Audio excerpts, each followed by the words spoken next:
Hello, everybody. Welcome to the September Q&A. This is for $20 and up patrons. If you would like to ask us a question, please go to patreon.com/easyallies where you can find out more information. And our first question is from Alexander Zirnov. Hello, allies. Before The Last of Us Part 2 came out, I decided to replay the first game, and it was terrible. I constantly had problems with moving my character where I wanted to. I was surprised that I didn't notice these issues when I played it the last time in 2016, but I've decided that this is an example of the rapidly evolving game industry. Then I played part 2, and of course everything was perfect. Fast forward to the end of August. After a couple of hours of Fall Guys, I've noticed that my character often doesn't go where I want to. I thought the game had online issues and switched to playing The Last of Us 2 on Grounded. After a while, I've noticed that I had the same problems with moving my character. Out of curiosity, I tried another controller and suddenly the issue was gone. Turns out the left stick on my main DualShock 4 was broken, yet somehow I finished The Last of Us Part 2 twice in a row without even noticing this. Have you ever been so captivated by a game you didn't notice some obvious issues you were experiencing while playing it? Recently, so funny story, doing the Immortals preview event, I was using an Xbox One controller, much like this, and there's a mechanic in the game where you have to hold down the left bumper to aim an arrow that you can control. It just would not work for me, but everything else is going well. So I was like having a great time playing the game, and it wasn't working, and I was like thinking it was a bug in the game, and the developers are kind of getting like, we don't think so. So I was like, but like combat also used left button for like light combos, and I was having a blast with the combat. I'm like, this is so good, like this feels really smooth and good. And I'm like, there could be no way that's a problem if I'm enjoying the combat and stuff. So they had me switch controllers and it started working immediately. And I was like, oh, so about how smooth is that combat, huh? Were you really hitting the button and all? I was like, no, I was. It was cool. Wow. I was like, does it mean your game's too easy that I was getting away with not hitting the button? It was basically not registering like every third hit or like 30% of the time it wasn't working. But I was having such a good time with the combat that also used that same button that was supposedly busted. And I was like, "There's no way. This like it feels good. Like, what are you talking about? It's your guys' fault." That's amazing. I don't know if I've like played a game without noticing that stuff, but like Hubert, I played so much GoldenEye. There was at least one 64 controller that I just shredded. Like the inside of the little joystick hub in the middle was just like raw. It was all just gray. The paint was completely scratched. Like I could kind of tap the analog stick and it would wiggle, and like none of my other N64 controllers did that. Like it was clearly just off kilter, just like a little bit. And so I just had to give it up. Like I've had controllers break and like malfunction. This did not malfunction. Like I killed it. It just played so much. Yeah, I don't know if I had anything broken, but like this is like kind of different, kind of similar, I guess. Like old Nintendo games, you know, they wouldn't really save. So I would just like leave my console on. Oh. It's kind of like the extent of me kind of battling the hardware of just like leaving the Nintendo in the living room, like turned on pause. Fuck yeah, Hubert. Damiani and Ben getting reports that you need to up your audio a little bit. I'm monitoring. So chat. my levels are all max. Cool. I'm at 100 in my. We're at 100, chat. That's weird. My mic level's at 100. Just scream. Scream! You know, I'll move my mic closer. Is that even better? That's too loud. That's too loud. Boost! You're blasting it now. Boosted. But yes, it sounds louder. The new talk in the Troop Jones household is Plus Ultra. That's the one thing that Amanda can't figure out about My Hero Academia. She's like, I don't know what Plus Ultra means. They say it a lot. It's apparently a Latin thing. And I just don't know specifically what they're referencing. She's like, I think Super it just might be a general positivity chant, but it's just It's not something you know, Brandon. It's something you feel. Exactly. Oh, for sure. It's above and beyond kind of thing, yeah. In the Bahamas, when I was studying abroad doing archaeology there, they have a brand called Awesome, and we became obsessed with the standard Awesome thickness of tinfoil that they had, and it just said standard awesome, and so we started using that as like a phrase all the time. We were like, standard awesome. That's Devil May Cry thing. Like, yeah. Awesome. It makes me think about Station from Bill and Ted. That's a good content creator label. Like, we are standard awesome. We're standard awesome. That's true. when I was younger, I didn't really notice frame rate in the way that I do now. And that was a time of bliss and ignorance. Like, now frame rate just like drives me insane to the point where it like can ruin a game. And I used to think frame rate dips on the SNES were awesome. Whenever the SNES buckled, I was like, yeah, just giving me a chance. A frame rate dip, but I know what you're talking about. Yeah. And I'm not even kidding. It took till like 2019 for me to like finally get into frame rates. I actually the kind of way have that the you opposite. said that was like you're gonna put it on your resume. Like, I'm into frame rates. I'm into frame rates now. like he's drinking coffee all of a sudden or something. Or... Yeah. Well, it's like Last of Us Remastered and Dark Souls 2 Scholar of the First Sin run at like 60. Mm-hmm. So then when you compare them like on the fly in the mode or in the moment to 30, it's like such a big difference. Yeah. Mhm. Yeah. I never even thought about it. Once you really get used to that 60-30 difference, it's a blessing and a curse. Yeah. Yeah. Yep. For sure. I notice it instantaneously in video just because I've been doing that for so long. Yeah, for sure. Like I could tell you if something's 25 frames per second just by looking at it pretty much. Yeah, can't but games, I just like, I don't know. I'm just always, unless it's like egregiously bad, I'm always just like, yeah, it's video games or whatever. Like, Yeah, like I think Jones, if it's how? Go ahead. I think if it's constant and like, yeah, you're not gonna notice as much. Like, Yeah. that was one of the funny things with Forza Horizon 3 when I reviewed it on PC. That like the craziness of the 30 frames per second felt better than the 60 frames per second setting because it couldn't keep the 60 frames per second perfect, so it would just be jumping around a little bit. But that's what I was about to say earlier is that, like, yeah, I kind of have this opposite thing with PC games to where, because you just always, I feel like you're just always like doubting your machine. You're doubting like whether your own setup is perfect, you know, that like, you know, so you see some little flaw or some fluctuation in the frame rate or whatever, and like, oh, I got to start screwing with things. And like, I just completely lose sight of the game to try to get it perfect. And when I reviewed that Outer Worlds expansion, it was funny because I you know, my PC's older, like I'm getting a new one in the next couple of months. And I was like, man, I don't know if like this is going to be good for capture or whatever. I'm looking around and I was like, I guess it's okay, but I don't know if it's that smooth. And then I booted up Outer Worlds on Xbox One X. I'm like, oh, it's way better than this. So I think I'm fine. Nice. Yeah, Jones, how did we even play GoldenEye 4 players back then?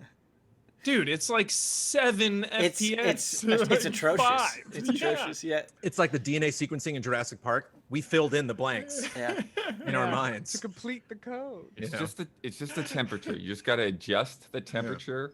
Once you've done it for 20 minutes, you're good to go. Well, that's what I keep waiting. I keep waiting for some game to like intentionally do that as like a joke or a gimmick or something, like screen cheat. You know how you can't see people, so you have to look at their screen or something, like a throwback GoldenEye game multiplayer mode or something, where like the more people, the worse the frame rate gets. Oh, and you just have to be like, so funny. Oh god. I know I'm gonna spend like the first hour of my time with Cyberpunk just like fiddling with PC settings, and it's gonna be like this nightmare of a black hole. Yeah, well, it'll be like, okay, well, let's change this setting and then walk around a little bit and then change this setting. Yeah. What's the first thing you compromise, guys? What's the first thing? Shadows, always. You turn down shadows? Yeah. Shadows Of is course. definitely Shadows and like distance stuff sometimes. The problem is I try to Yeah, tweak all these distance. things and then I'm like, did that actually make any difference? Does like Anti-aliasing I turn down too. It's usually. funny. I'm But so they- not picky. Even the shadow thing at the beginning of horror games, I'm like, nah, trust you, it's fine. You know, I'm like, whatever.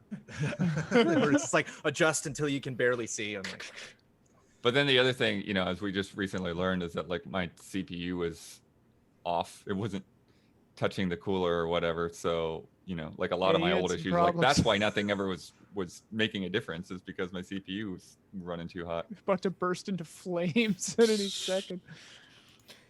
Our next question comes in from Richard G. Flowers. Greetings all. Just a simple one this month.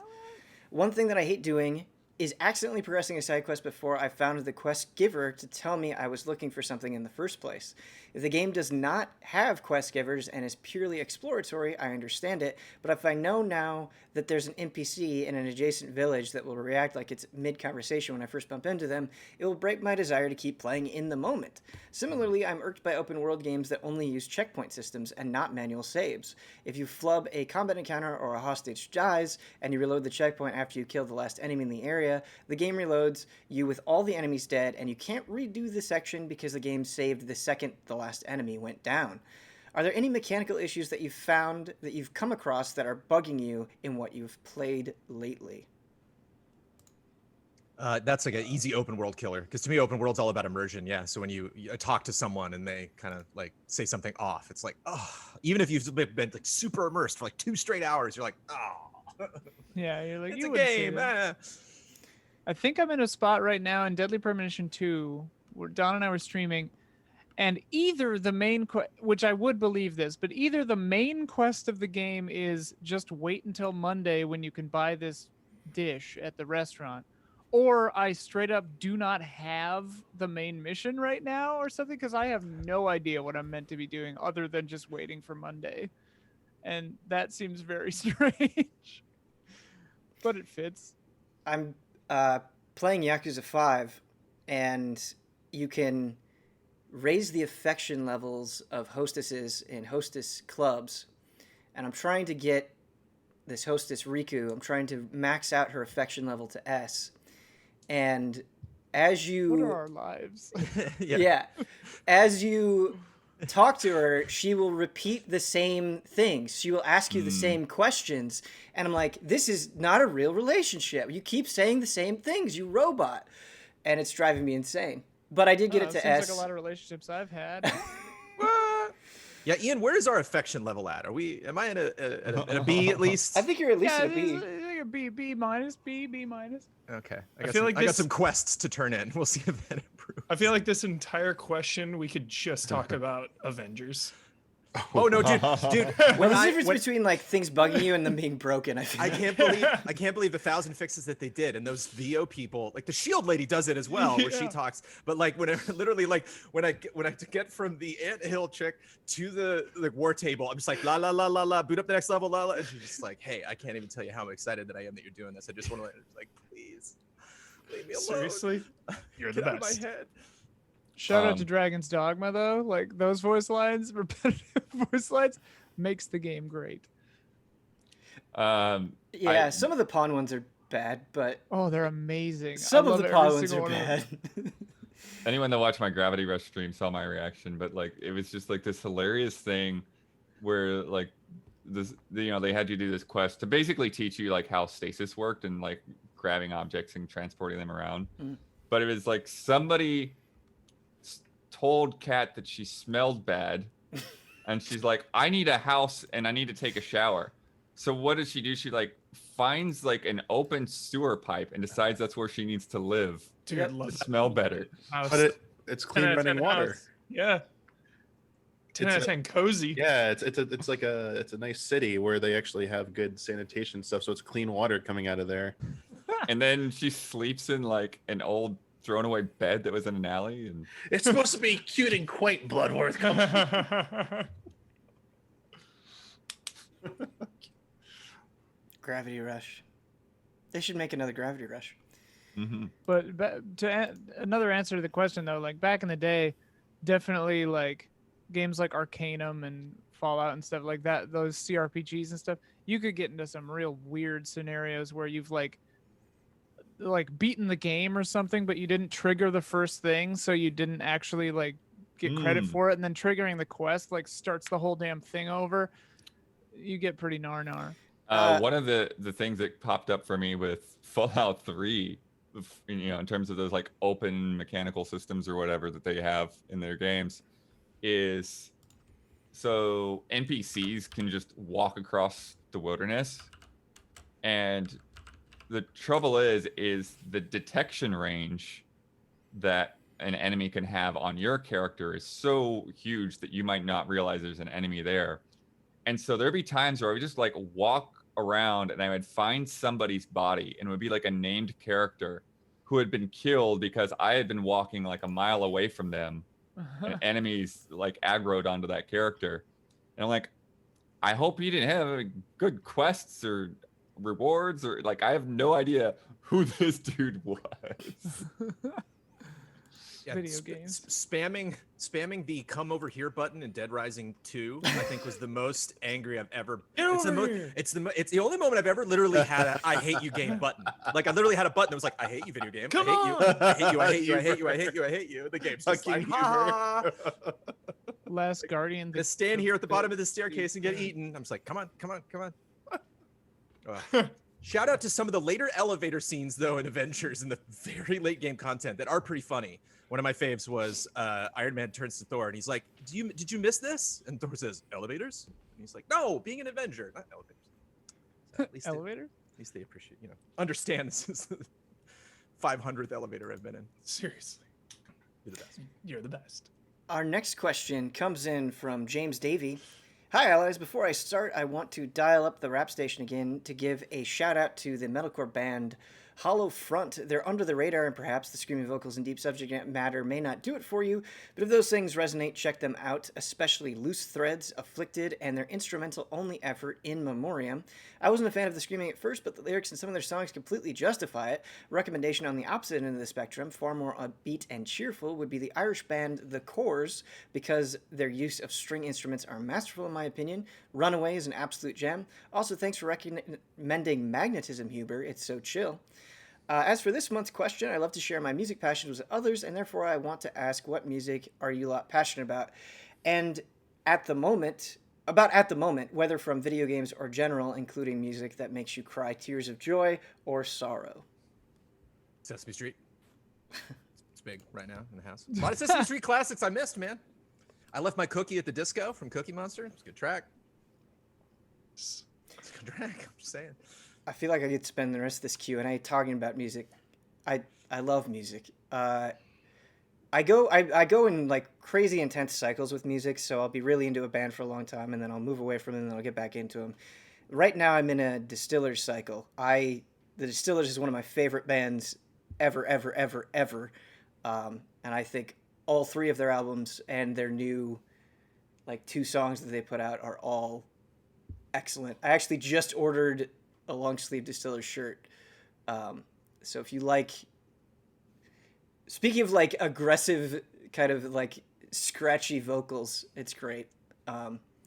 And hey, a punk rock band voiced by an extremely talented woman. So I love how music tastes kind of like almost get locked in as like, equipment slots and like a friendship. Like I remember when I first found out you liked Metallica, Ben, it was like, yeah. Oh, it was like Telltale. It's like, you learned something important about Ben. Yeah.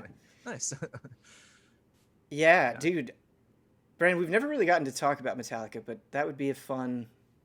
My desktop background is Metallica right now. When SNM came out, but if we're going to do puppets, I'll do puppets, man. If you're calling me out right now, I mean, for some people are just listening to this Q&A, they're not watching it, and Blood is like taunting me with puppets right now. I got puppets in this closet. I'm not afraid. Just socks. They're not really puppets.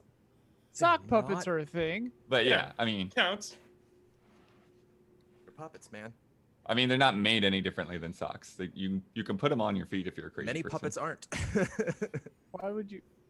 Why does putting on socks make you a crazy person? It's Be like a associated crazy with Mankind, Yeah. the wrestler. The puppet shade from Blood right now. Sorry. Socko. Socko. Oh God. Mark Mothersbaugh. This is a fun diagram. I've been going Mark down. Mothersbaugh is great. The what's surprisingly chill for babies? That's The funny, Sims soundtracks. The Sims 2 Oh, yeah, dude. and all of their stuff. It's just very like, Dude. and like Milo loves it. He's Jones. just driving to the Sims. Jones, do yourself a favor. Sophia and I throw this on every time we play Magic the Gathering. Throw on the Sims Medieval soundtrack. It's awesome. Cool. It basically Mark is just Mothersbaugh like... did a lot of that stuff. Who did? Oh, really? Yeah. Thor Ragnarok and Mark Mothersbaugh is and the great. Lego Movie, and yeah, he's a very Life talented Aquatic guy. with Steve Zissou. Yep. Lightning Strike / Pin Rushmore. Island, dude. Sorry. I mean, Lorne is a standby. As far as songs that make me emotional, there's a song by Stan Winston, I think, called Harris and the Mayor. And it's so good. Stan Winston makes animatronics. Made the Predator. animatronics effects. Stan Rogers, Harris and the Mayor is a really good song.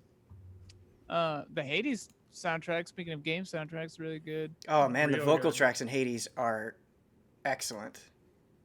Yeah. Real good. Oh yeah, Hades. Yeah, I was listening through that when I was editing Heber's script, and that's some good stuff. Dude, this is not relevant to anything, but like I have been obsessed with Hades in like the most beautiful way. Like when you fall into the pocket of a game, Yeah, it dude. feels so good. So I good. love it. I love how can't get Hades past the and- first area. Hades and 13 Sentinels are like, damn, these are games I gotta play, I guess. You know, both of these Dude, things. Try something with Oh, more range again. Cool.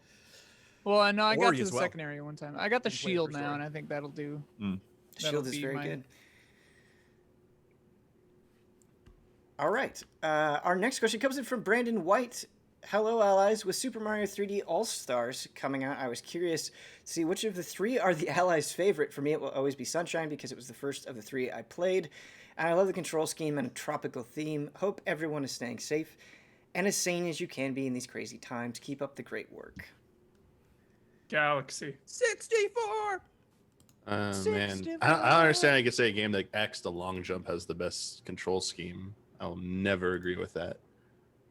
Sorry, Sunshine. Take away my long jump. Goodbye. I can't stand that. I will say this. I don't know what the hell they did to the 3D All-Stars port of 64, but the controls are out of whack. Galaxy's controls felt buttery smooth, at least. Perfect. So game. on the 3D All-Stars version, Galaxy is the best version, is the Nice. best game on there. It has the best controls. I don't know what they did. And like, there's some janky ass shit going on with that Mario 64 port, whatever they did to it. I love all three of those games for Mhm, like they're all different, tense. like 64 obviously just like made history. Sunshine is just such pure vibes, such jolly ass vibes. It's compounded by when we played it at Easy Living. It just so Mhm. I'm feels so grateful good. for that experience because I never played it. You know, so Yeah. that was like playing it with you guys. That was the best. That was the best way So I could ever good. experience Sunshine for the first time. And then Galaxy is just like, yeah, god tier, out of control. Man, I feel like this is almost an impossible question for me to answer because having just recently played through Galaxy, and that spoiler mode was super fun. Check that out if you haven't. It kind of like ascended it to new levels for me, but when I first saw Mario 64, I felt like I was witnessing magic. Like you are competing with some intense memories there of like long summer days, just like finding stars with friends. Like in terms of like raw happiness, I don't know if you're going to be able to beat 64 memories. Nothing is going to compare to that castle hub. I'm sorry. Yeah, People love the Yeah. gush about Galaxy's hub. It's immersive and pretty, but it has nothing on the Mario 64 castle. Like the secrets and exploration factor blow that away. Like Galaxy's the observatory is a disappointment to me when compared to get the castle. Like, Aren't there playing- some yeah. secrets there in Galaxy? There are secrets, but not like you don't like go explore something and find something. It's like, do you have enough star bits to unlock this? Can you just jump up here? Right, Cool. right. Like it's unlocked through progression, whereas the 64 castle had things you could like, wait, I can lower the water level of the moat outside, and then now I can go out there and there's like a hole and it goes to a hat to get like the invisible cap. And I was like, wait, what? Like stuff like that. I was just, Yeah.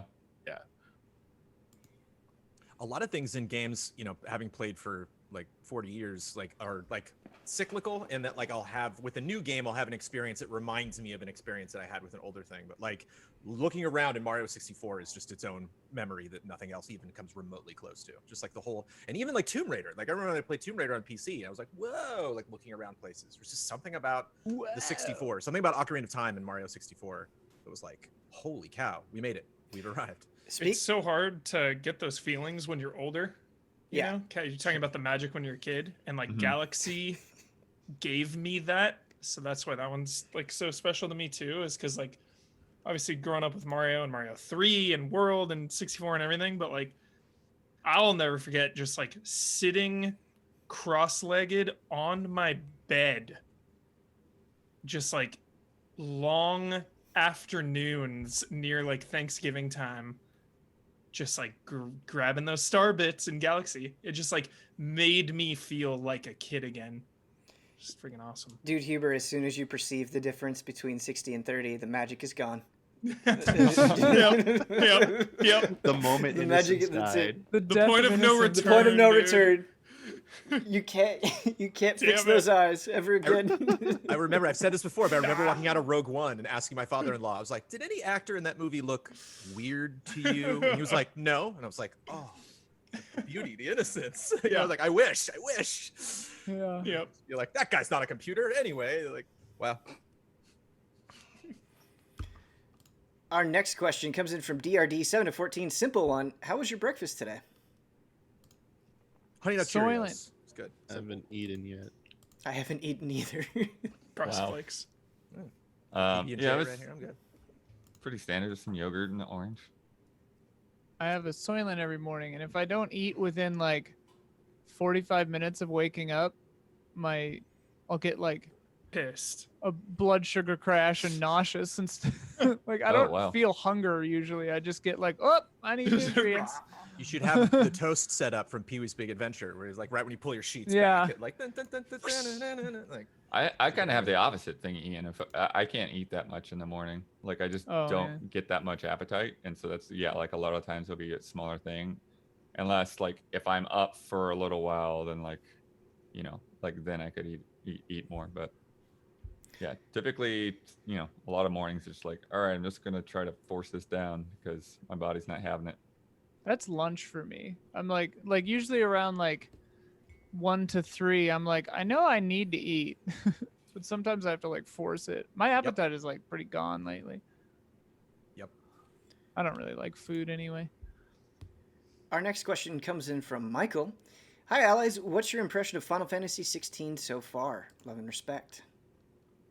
Hype as frick. Somebody shared a screenshot I saw on Twitter today that was like some like haunted mansion looking thing with like fluorescent purple trees and like, I mean, oh man, I'm so 10 out of excited. 10 hype, yeah. I'm so excited to explore that world. Holy cow.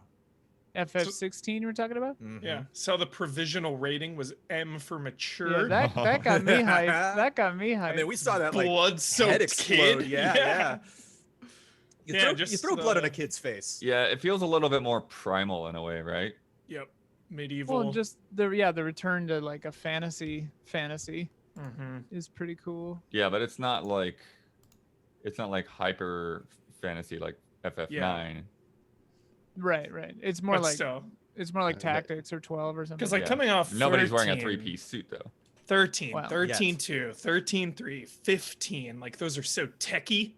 Yeah. Sci-fi tech. So it is really nice. Even Final Fantasy VII Remake as well. There's so much tech there. It's cool to. I love time. the producer Naoki Yoshida's statement about how self-aware he is of all the criticism. The dude does not shy away from criticism, and said at TGS while he was talking about 14, but it was like said, no, I'm gonna actually talk about 16 because I'm aware of shit. He said, I know there are people on the West, he's specifically calling, I think, America, because I saw it was like us saying it, the meme of see you in 2035, this game's like gonna take forever.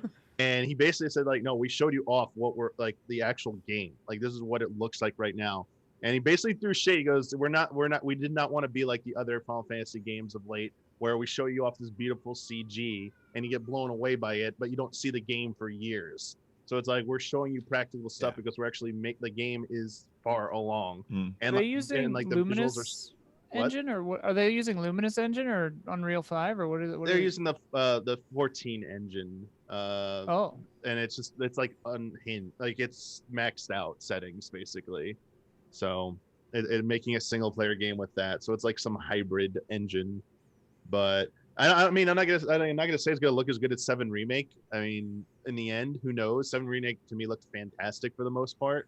But I'd rather have a game that like plays well and hits all the right notes in the right places and looks pretty good instead of looking like cutting edge, which I think 10 years ago, that was the biggest issue with Square Enix and the Final Fantasy series. They cared way too much about visuals and looking cutting edge, and it cost them because a lot of those entries were trash. for that time period.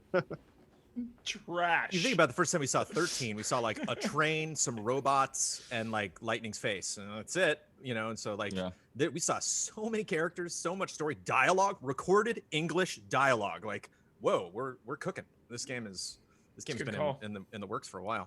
It's a good call, Jones. I feel like this is a weird thing to say, and I don't know if I'll be able to articulate it properly, but I feel like I've spent most of my life getting hyped for Final Fantasy. Final Fantasy is one of the most precious series to me. Like, you release a new game, I will be there as soon as I can, as often as I can. Like, Final Fantasy means the world to me. And I've just spent so much time looking forward to new entries that I'm just happy that Final Fantasy XVI exists, and I will play it when it comes. And whatever happens in between there, like, no stress. You know? Like, it's just like that experience of going through this cycle so many times that it's like, come what may. Well, it's crazy that Remake Part 2 is still a thing. Right. Yeah. Like, both two huge Final Fantasy games on the horizon. That's not to mention, whatever they do with 14, Damiani, but like, it's like 3 exciting Final Fantasy projects being made at once. That's huge. I think that's a really good point, Huber, because it's not like Final Fantasy VII Remake was bad, right? And so like now all of our hope is riding on Final Fantasy 16. It's like Final Fantasy VII Remake Part 1 was super enjoyable. I can't wait for Part 2. Exactly. So it's that there's not that feeling of desperation, I think, and that's probably what's giving me comfort. Yeah, I do see valid concerns with 16 though. I don't want to like completely like defend it based on like the pedigree of the creators. Yeah. But I do see concerns over the combat system, not the combat system, how it feels. I mean, that could be a concern, but it looks like they're foregoing the party system potentially. That is just a one character you control and you're one character in fights. So there's no more 3 people alongside, like even 15 you had a party with you. That'd be crazy if it was one party member. Yeah, so Lightning returns or some shit. I think it's too early to say because they just showed off what they wanted to show off, but people will be looking for that to see if other party members are with you or if you're just by yourself. That'd be crazy. Pandemonium 97 says, I don't think we can say anything based on one trailer. I can say quite a bit. Sounds like a job for opinionated trailer guy. Our next question comes in from Asbo Zapruder. Good afternoon, allies. I hope you're all doing well as we stumble into fall. It really does. That's a great way to phrase it. Last month, I asked for your earliest memories of Michael Huber. We learned that he was generally meek and quiet and avoided other people. Mm-hmm. At least I think that's what you said. I may be misremembering. Anyway, this month I'm asking you for your earliest memories and or impressions of Brandon Jones. Bonus points if you also include your earliest memories and or impressions of Sophie. Ooh. Jeez. So Sophie came years later. Yeah. I feel like, Blood obviously started before I did and knew Jones before I did. But when I got to game trailers, my earliest impression was, besides our boss Shane Satterfield, was that Brandon Jones was like a big deal. Like especially when we moved into the second the motel floor, and Jones with his space in his room, the VO booth, he was like this VIP basically. Yeah. But he was like the coolest guy. Like he was cool. Like seeing all his stuff, all the like the figures and stuff, I was like, wow, this is like the person to aspire to be right here. Brandon Jones. Dude, like, exactly the same. This is the man. Damiani, dude. Yes. Just like, this guy is my boss, but I want to be his best friend. Like, this guy is the coolest possible boss you could ever have. Sadly, that's not how bosses should operate. That's why I'm generally a bad boss. For me, it was pure intimidation because like Brandon Jones was elusive when I was an intern. It was like he wasn't in the pit with everybody else. Like he had his own office, and so it was like a Demon Souls like fog door that you just couldn't enter. But one at the end, I don't know if it was the end of the internship. I don't remember exactly when it was, because like we never talked to each other. But one time I got him to open up about WoW, and he just started geeking out, and he showed me the statue that he had made of the Night Elf. The Night Elf Hunter. Yes. And I was like, I did it. Like I went through the fog door. Like we've forged a bond now, and it was just amazing. That hunter, Ben, dude, that hunter was like a conversation starter. Yeah, it was. Like, oh, Night Elf Hunter. It changed everything. World of Warcraft. It changed everything. I might still have that.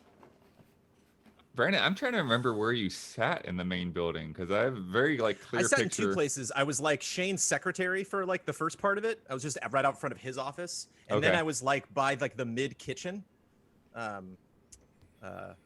I was like around. the middle part, I remember the off to the stat side. one. That was when we did the Yeah. Metal Gear Retro. I was in that Yeah, office. That I was the remember Final coming Fantasy into Retro that one, office. yeah. I'll balance out your ego, Jones. So Yes. I remember because the way it was structured at Viacom was like I was an editor for Viacom and I mostly did game trailers, but like I wasn't. My boss was Bobby Burns. It wasn't Jones or Shane or Jones anybody. is nobody's boss until Right. Defy. Yeah. Well, right.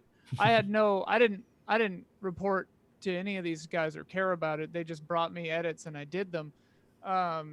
So like to me, I was just like, who is that dude? And like I was just like, what does he do? Is he just the VO guy? That's the cushest job ever? And then I heard that you like started game trailers, and I was like, oh, I get it. Like just super cush, like sold it but kept getting a paycheck to just do VO. And I was like, all right, I could vibe with this dude.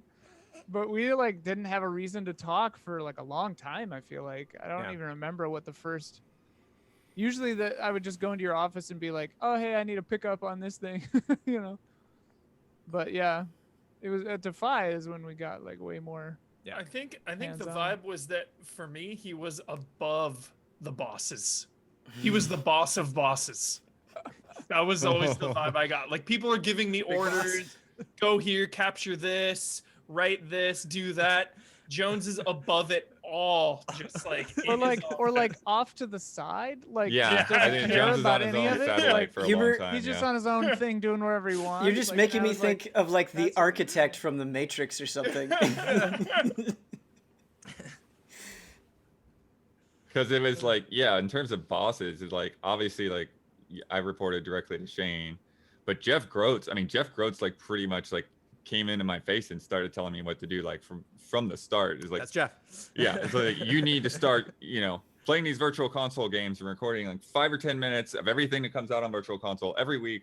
That's your job. I'm like, oh, okay, cool. I'll do that. So. Yeah, no problem. And then I had to like go through this crazy rigmarole with like some financial VP every few months to like get my expense reports approved. Like why is like some middle finance person be like, what is this? And like this is what I have to do every week. I have to buy these games. The billing at Viacom to this day, very, very strange. It's funny, Ian, that your position that you had when I was creative director was like my job in the beginning of game trailers was just that I was like, I don't want to manage this thing. I don't want to think of business decisions. I don't want to go to meetings. I just want to make videos. And they were like, yeah, get in the corner and make these 10 videos. I'm like, great. Edit. That was fun. Very educational. Our next question comes in from Alex, and I just want to say Alex has given us 13 of these, and I feel like we could spend the whole time debating. So we'll have to probably compromise a little bit more readily and move more quickly than we normally would. Lightning mode. Hello, allies. It's time for Kill Your Babies Hall of Greats edition. I have paired all the games that have been entered into the Hall of Greats. You must all agree on which one gets to live and which one gets to die. So between the two, we have to choose one. Can you paste the list in Slack or something? Yeah. Without It's just the visual, 1v1 though. You don't have to like remember all of them. Yeah, it's just 1v1. Oh, at a okay. time, If you're going yeah. 1v1, then yeah, never mind. So the first one is Paper Mario: The Thousand Year Door or Yakuza 0. Ooh. Oh gosh. Did not play Paper either. Mario? And Which one are we killing? Which one are we actually answering? You have to choose which one dies and which one lives, so you're killing one. I would I would also say Yakuza to kill. I would kill Yakuza. Having not played either of those games. Yeah. I love both dearly. I would Yeah. probably give the edge to Paper Mario, but I Yeah. think both are fantastic. All To right. kill? To live, to sorry. save. Yeah. See, it's the first one, and we're already sweating. Yeah. Oh my gosh. I mean, the order is come on down. Move on. Yep. Okay. It's like 4-2 at minimum. All right. Final Fantasy VII or Bloodborne? Bloodborne. Save Bloodborne. Save, You have to. Sorry, Kill Huber, were you saying Bloodborne. save or kill? save Bloodborne.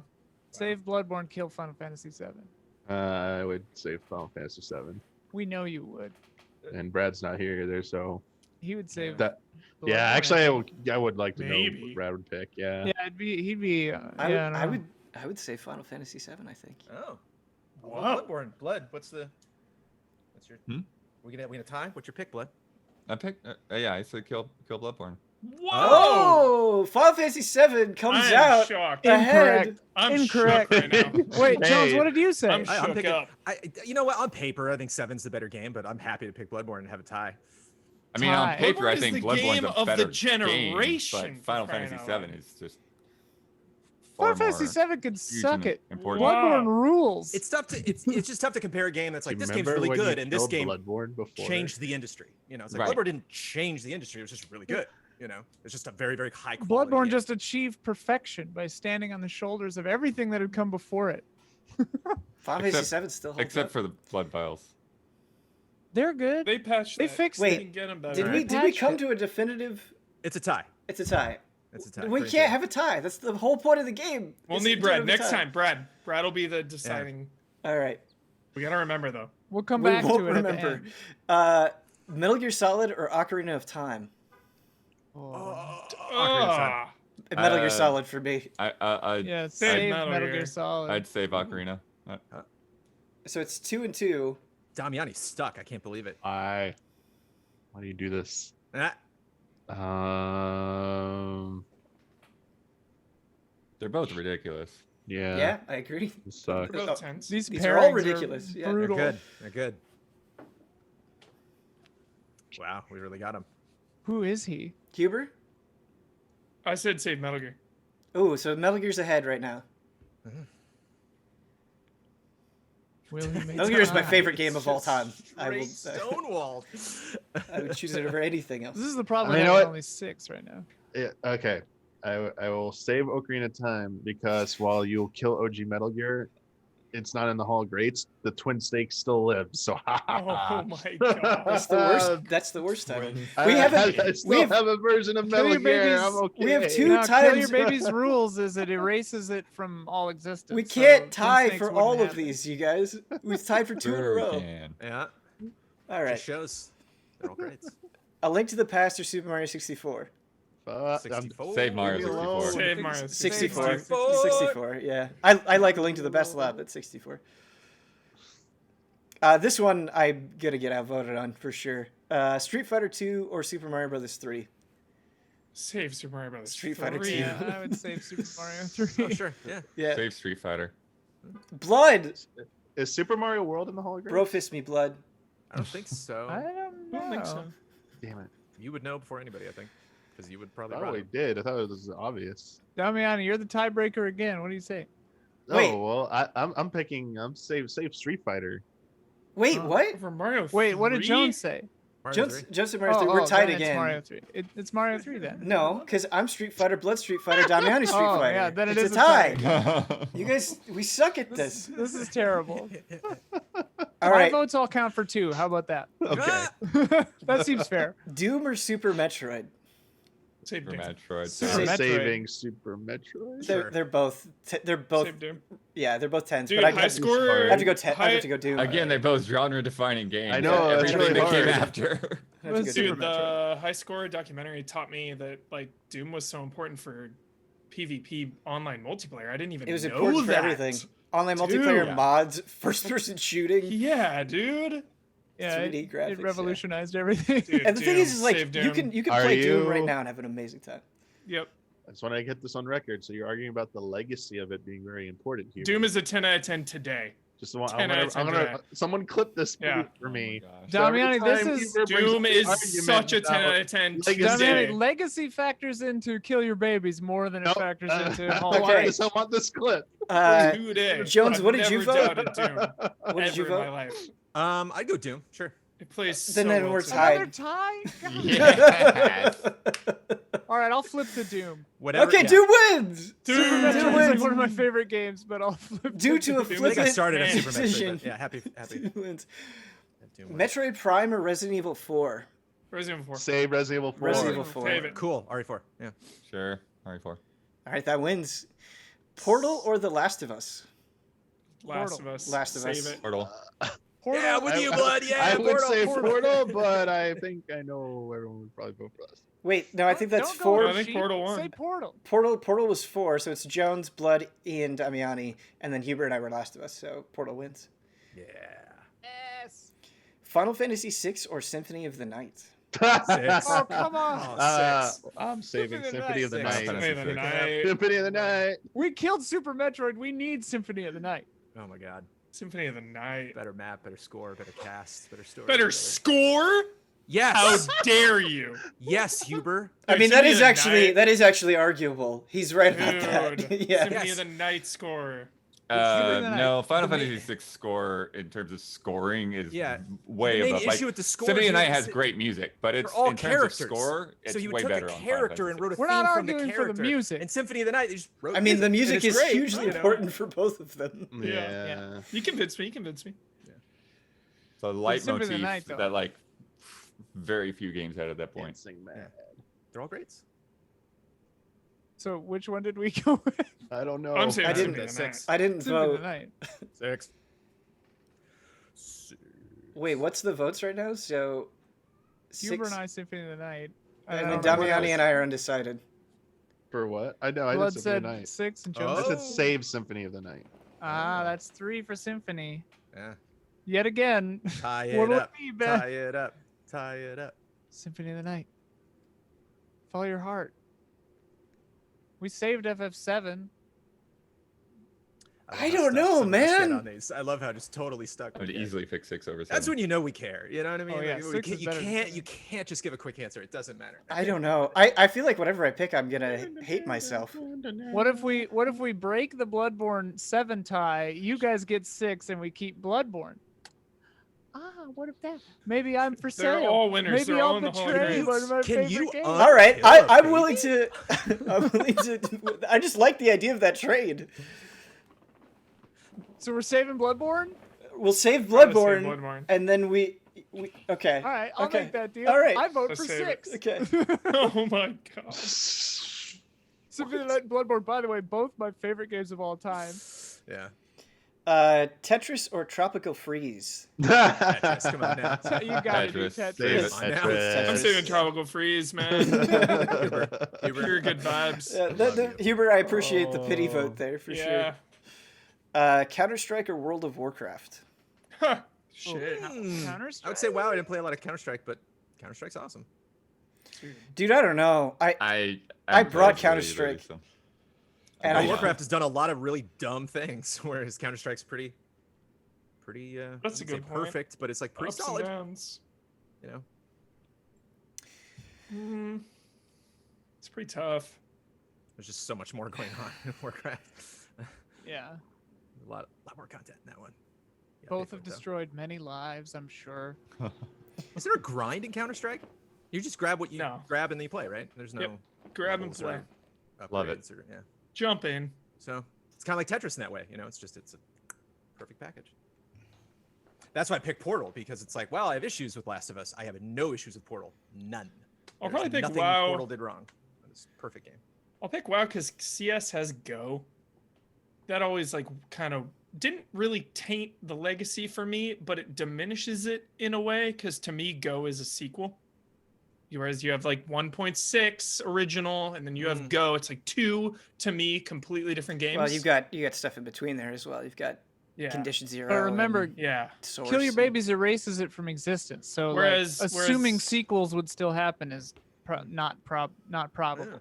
Whereas even though WoW has expansions, it's still building off of base. World of Warcraft, like all that content is still in the game, but actually it's not gonna be. It's weird. Here's the I'll say thing. World of Warcraft. I've never been more checked out of Warcraft in my life except before I knew about Warcraft, right? Like since I've been aware of Warcraft, this is the most checked out of Warcraft I've been. Like I do not care. I don't have any interest in playing it, and it pains me to say that. But the best years of WoW were some of the best years of video games ever, and we're like same with Counter-Strike though too. Yeah, absolutely. Absolutely. That is true. Tough. Fuck. They you would go to LAN centers and like play both. You know? Yeah. Right. All right, we need a decision. I'm gonna go WoW. I'll go WoW. Sure. All right, Say WoW WoW. takes it. Dude, it's WoW. Pokemon Red and Blue or Resident Evil Remake? Remake. Remake is one of my favorite games ever. Oh. All right.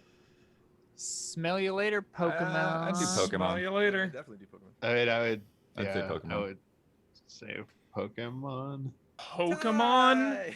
It's a Take your tie. freaking like Wait, is two it a tie? Pokemon and max their level and just freaking Wait, tackle who the was- entire game. Yay! Wait, I think Brandon, Blood, and Damiani were Pokemon, Let me and get then, my Charizard and Yeah. I'll just and tackle then my way to Ian, were victory. you Resident Evil? Yeah. Oh, you know I'm Resident Evil. Okay. So it's a tie. All right, great. Real Kill Your Babies doesn't allow ties. He talks about Hubert talks about just barreling through Pokemon. It's easy. Beats Remake in like 2 hours without taking a hit. It's like you can also play through Remake. How many universes have we obliterated? He's with ties? skilled. All right, last one. Pokemon. Chrono Trigger or The Witcher 3? Chrono Trigger. Witcher 3. Fave, Chrono Chrono Trigger. Trigger. Witcher 3 for me. Witcher 3 and Bloodborne. Wait, what did are, you say, like, Ian? The Chrono culmination. Trigger. Save Okay. Chrono Trigger. Okay. I was gonna say I'd be surprised if you picked Witcher. I'd say Witcher. I'd probably say Witcher 2. Yeah, or Witcher 3. Wow. We're talking about as Witcher well. 3. Yeah. So You beat me to it. is it 3 and 3? So Brandon ties is as well. Witcher, Blood is Witcher, Huber's Witcher, Damian is Chrono Trigger, I'm Chrono Trigger, Ian's Chrono Trigger. Where is Allies, everybody? I feel like this sums up Easy Allies perfectly. Yeah. Yeah. I'll take Witcher 3 out back and pull the Chrono Trigger if I have to. You know? Discarded Digit asks, with the production of the 3DS having officially ended, I figured it was a good time to revisit the system. What were some of the lesser known games that you enjoyed on the 3DS? Ideally something with merit, but probably wouldn't make a top 10 list. That Ghost Recon game at launch, that tactics game, that was like it's like XCOM style. Right. I got so immersed in that, and I usually don't like those games and haven't played a lot of them. But like I just was moving my troops around, and sniping dudes. That was fun. I think I only ever played 2 games on the 3DS. It was the 3D Mario World and Virtue's Last Reward. I feel like this question was made specifically for me, and I'm very happy it was asked. Nice. There's so many games coming to mind, but the 3DS came out at a time where I had a lot of time because I was in college, and so I could just barrel through things a little bit better than I can now. And I just remember spending, I don't know how much it was. I feel like it was probably like 60 or 70 hours or something in Etrian Odyssey 4. And that was the first Etrian Odyssey game that I played, and I fell in love with it. Like, the combat was so deep.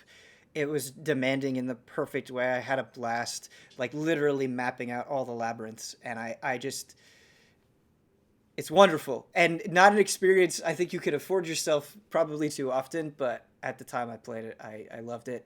Shin Megami Tensei Devil Survivor, another one that I played. I played it so much that I pretty much ignored my family on a family trip playing it. Like, I didn't talk to them. It was really bad. Let's see. What else is there? Somebody mentioned this in chat. I think it's the name of it. Crimson Shroud Yeah, I saw a lot of mentions of that. in chat. is really, really good and underappreciated. So it's basically a JRPG that isn't super long. It's a really short, like, I don't remember exactly how long it is. It's like 5 or 6 hours or something, but it tells a nice, complete story with an interesting battle system. So. Yeah, I was trying to think about like what I'd actually highlight. Yeah. I just looked up Crimson Shroud. I'm like, game trailers. I'm review. using Let's check DS this and out. 3DS stuff here. Too. This guy The doesn't know what he's talking about. yeah, I mean, I think SteamWorld Dig is definitely one Oh, yo. that it's on other things, but like definitely in Good terms pick. of like something to have on your 3DS, like was a great game, a great experience to have around. I love those games. 10 out of 10. What's funny is Two, one of my especially. go-to 3DS things Yep. was actually a Game Boy game, was the Mario Picross. Just pulling that out anytime I was on a plane because it was pretty lightweight and easy to deal with. I know it's critically acclaimed. It's not small. I didn't really play that many 3DS games, so I'm just gonna pick it anyway. It was Link Between Worlds. I know it's a huge game. It was really popular when it came out, but at the same time, I haven't heard anything about it in years. I haven't seen any articles about it. I haven't seen anyone really bring it up at all. You know, we're talking about like Hyrule Warriors and Breath of the Wild 2 and Zelda and stuff, and I just haven't personally heard anyone mention Link Between Worlds in a while. But Oh, there was like, to Picross me, it's 3D one of my as favorite, well. Yeah. one of my favorite Zelda games ever. I mean, that game just consumed that game in like a week. Just so good. I just want to say this because you brought it up very quickly, but shout out to Hyrule Warriors. I really like that game a lot. Dude, pump for the new one. Yeah. Holy shit. Oh, yeah. Chad brings up a really, really good one. So Fire Emblem Echoes Shadows of Valencia is really, really excellent. And I feel like a lot of people skipped it. And the cast of the story is very strong. Skip. Don't skip. Don't skip. All right. Next question comes in from Tingren. Hello from Sweden, allies. Okay. Weird thing to say, but I feel like almost everybody I've encountered from Sweden has been awesome. Like, anecdotal, of course, and not good to make sweeping generalizations, but just shout out to Sweden. You've all been, the few that I've encountered, you've all been very polite. So thank you. Shout out to Sean Clinton moving to Sweden. So they're getting at least 2 more. Nice. More wonderful people. Still crazy to me. For me, there are a few games in my early teens that gave me as much joy and that I've replayed as many times as The Lord of the Rings: The Third Age. In general, look at Brandon. In general, a poorly reviewed game that won't be remembered by many. Even I have to agree the voice acting is only acceptable at best, and the script goes completely off the rails, and should have all Tolkien fans banging their heads against the wall, me included. Nevertheless, I still dig it. Out every few years and still get as much joy from it. This brings me to a quick little game I have for you, allies. Name a game that holds a special place in your heart and you would defend from any allies' attacks, but that has the lowest scores possible on Metacritic. The ally who names the game with the lowest score wins. If it doesn't have a score at all, you are disqualified. I wonder how low Dragon's Dogma is, but no one would be attacking that. Are we looking up the scores? Could somebody look up the Yeah. scores? Sure, go ahead. Yeah. I'm looking up stuff. Sorry. I would defend Deadly Premonition from any of you at any moment. That's got to be the lowest. I don't think any of us would attack it, but yeah. That's true. I don't know that any of you would attack it, but it is. I will. Yeah, it's got low. It's like depends which version. It goes as low as 59. 360 version. All right, the Dragon's Dogma's 360 not that version bad. 68. I will defend Enslaved Odyssey to the West till my last dying breath. I feel like that's got to be pretty high. That's higher, 70. 70 flat. The Yeah. 360. There's like, oh, I see. The lowest- That's the DLC. Yeah, We should probably just 70. take the lowest version of that game, I guess. 70 is the lowest of the base Yeah. version. Yeah. 70 flat. Trying to think of a terrible game I love. I don't know. I really liked Murdered Soul Suspect. Oh man, I don't like that game. Wait, which Wow. one? Murdered Soul That's Suspect. Yeah, a 50. That's a that's a 59. 59. Yeah, there you go. Nice. There you go. Is there 51? Love it. Yeah. Love that game. Huber's in the Dang, I lead was right gonna- I was gonna pick Ninja Blade for I just watched a 360 video about that. because it was like the precursor to Revengeance. How insane it was. It came out. It was made by From Software. I just learned like last night watching this video, and it came out a week before Demon Souls. Very strange. That's Dude, a. I think I had 68. a review ready for this to go. It never got cut. It's like one of the 2 or 3 reviews I made of game trailers that never happened. Also, really loved Wet. Yeah. Oh, Wet. Yeah. Wet. What do we got? No results. I gotta say, it's gotta be like Wet. 60s, Wet, right? dude. 70. Oh, Yeah. 69? 69. 69 is perfect. For Wet. Perfect. Jedi Perfect. Power Battles is a 76 Metacritic. I can't believe that. I thought everybody hated that game. I don't know how love many that of game. you would even remember it, but I didn't give it the highest score either. But I really enjoyed Opuna. Oh, yeah. I've never played Opuna. You basically play the whole game with just the nunchuck. Turn-based RPG. 65. Yeah. It looked like a Dreamcast game. I like the Seventh Guest, but that's a 68. Ouch. What's binary domain at? It's probably What like is 70 what is something. binary domain? It's That's probably a something good legit. choice. What is Opuna's Metacritic? It's probably 70 something. 68. 65. Everything is a damn 68. Man. Dude, binary Opuna domain. is 65. Yeah. So who's winning right now? 51? Huber with Murdered Soul Suspect is in the lead. Yeah. Murdered Soul We'll give it to Huber with Murdered Soul Yeah, Suspect. it's hilarious. I can't go lower. What's It's funny to like Oh. look up games I love, and I'm like pissed they're in the 7s. I'm like, what? Yeah. Mass Effect Andromeda? Not that Can one. you That's sort 70s.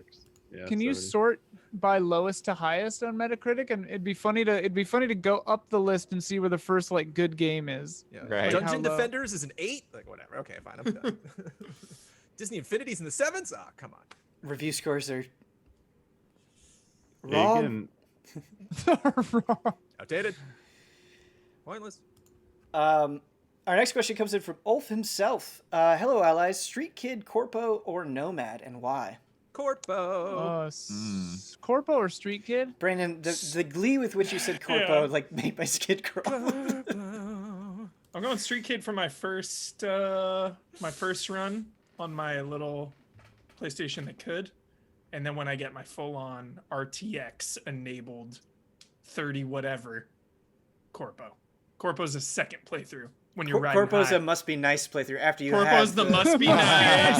Yeah. Got my Yeah. PC. Yeah. Street Kid while I'm just on my little PS4. I was leaning toward Corpo, but the way Brandon being so into Corpo Just kind of stained skeeved it. me out. you just stained it for me. Yeah, I'm definitely leaning towards Nomad. Curious about Street Kid, but more Nomad to me. I'm Nomad's Nomad tempting. 100%. Very Like tempting, yeah. I give Y'all me a wanna start desert, out a in the car, and dust? heavy metal Yeah. music. Yeah, That Mad that's Max what I want. vibe is tough to resist. It's very cool. It- Seems I wonder how it Leave me seems alone. to me though that like it changes the first 3 hours and then it's just the same. yeah, No, it'll but have ripple effects. but having I mean, it'll have experienced ripple effects. having It'll mess experienced with that it. first 3 hours, it's really cool how into it they go. I'm hoping to It'll- disgust everyone, Ian. I literally want no one to like me in this game. I Yeah, want everybody to start conversation like even It'll change a Corpo lot of people the are like, quests. I mean, playing it like just like a horrible corporate monster would be pretty hilarious. because I've never done that. That's why I'm picking it more than anything. Is it's like I'm always the good guy in games, and so it's just like I really finally want to like lean into because I can do that in tabletop no problem. But for some reason, when I'm like playing a video game, I just always like I'll save the kid. Fine. Like, The real answer is I'm going to sit there at the character creator staring at that Yeah. option for like 70 minutes. Yeah. Next question comes in from Sage Mode Q.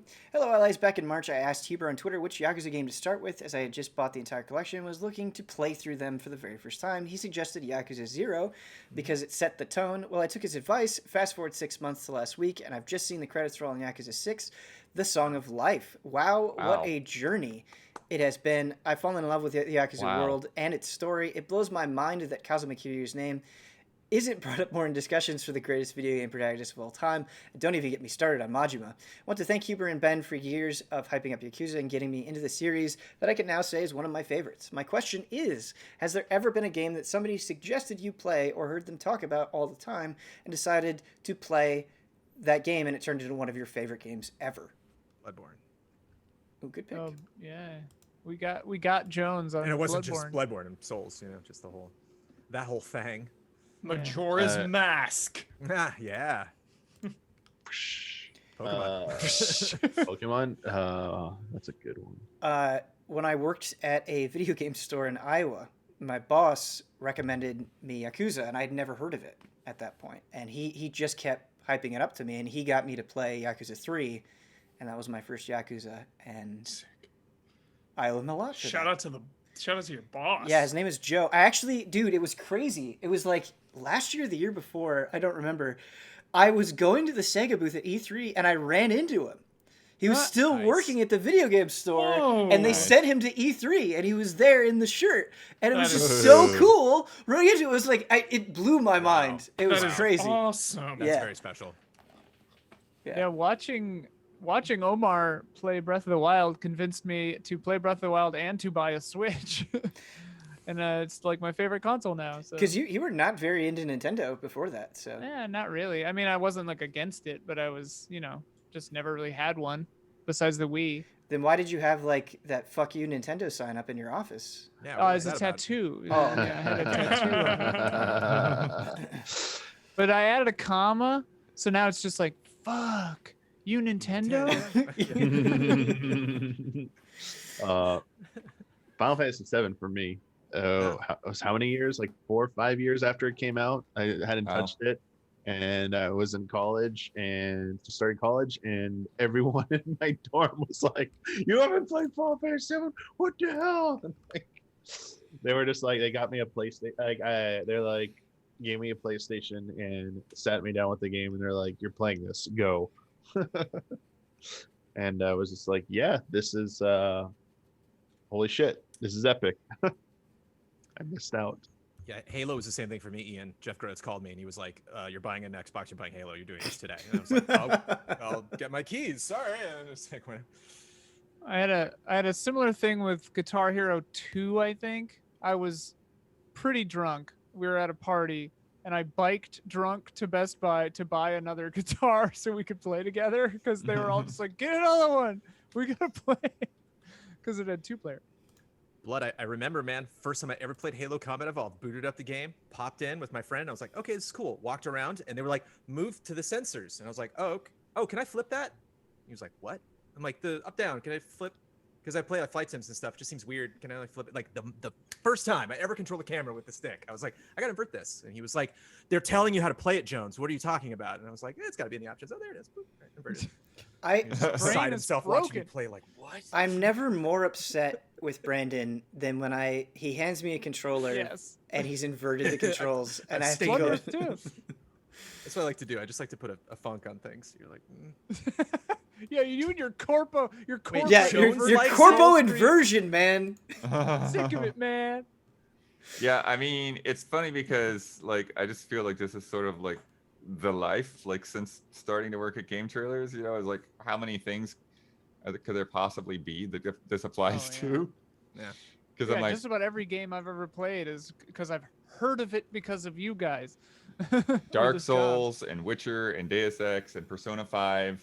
Like I don't think I would have touched any of those games if I didn't work around everybody. Same, probably. What's the robot in the field with puzzles and lasers with the walls? Talos Principle, Talos baby. Principle. Yeah. Wouldn't have touched that. God tier video game, dude. Don't love the rewind puzzles though.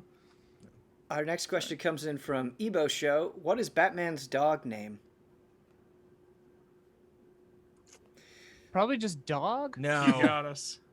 No. Wait. Get it, Jones. Save us. Well, here's the thing: is it doesn't say what is Batman's dog's name. It says what is Batman's dog name. Oh, so it'd just be Bruce, because that's a great name for a dog. Yeah, or Brucey or something. Yeah. Chat's gonna throw it out. I mean, Chat already Ace. said one. Yeah, Yeah, it's Ace. Damn. Ace, dude. Never came out. Even in the comics Batman they're doing now of Beyond. the animated series, they didn't add the dog. But Bruce Timm drew him. Like there's art of like him drawing a dog for that Batman, like what it would look like, but he was never on the show. Next question Beyond type. comes in from Oni Black Mage. In this quarantine, how have your eating habits changed? Some folks are cooking for themselves often, and some are sticking with ordering in. Some are eating less and less often due to being less active. Also, Amateur Gundam building remote stream when? Cooking a lot. Got my breakfast, lunch, and dinner, 3 meals a day. Have some cereal, have a sandwich, have some sort of meat. That's it. 3 meals a day. Yep. Nice and healthy. I have discovered the greatest like I'm loving my eating habits these days. So I wake up, I have a Soylent from the powder that I make. I like the powder better than the bottles. There's just something weird about the bottles. But then I've just subscribed to everything. I've subscribed to Soylent. I subscribe to Eat Naked LA. So I get 10 meals delivered to my house every Sunday afternoon, and I just microwave those, and I can change the order up. And they're small portions, which is good because my appetite has been pretty low. And then I'll order in. I'll eat and I'll have a single chocolate after each meal, and then I'll order in 2 or 3 times a week, which is great because I used to order in 2 times a day, and I was spending like hundreds of dollars on food every week. So yeah, this is much better. And then sometimes if I'm still hungry, I'll have another Soylent at night, like around 10. I've been losing weight because I stopped eating bagels every day, I think.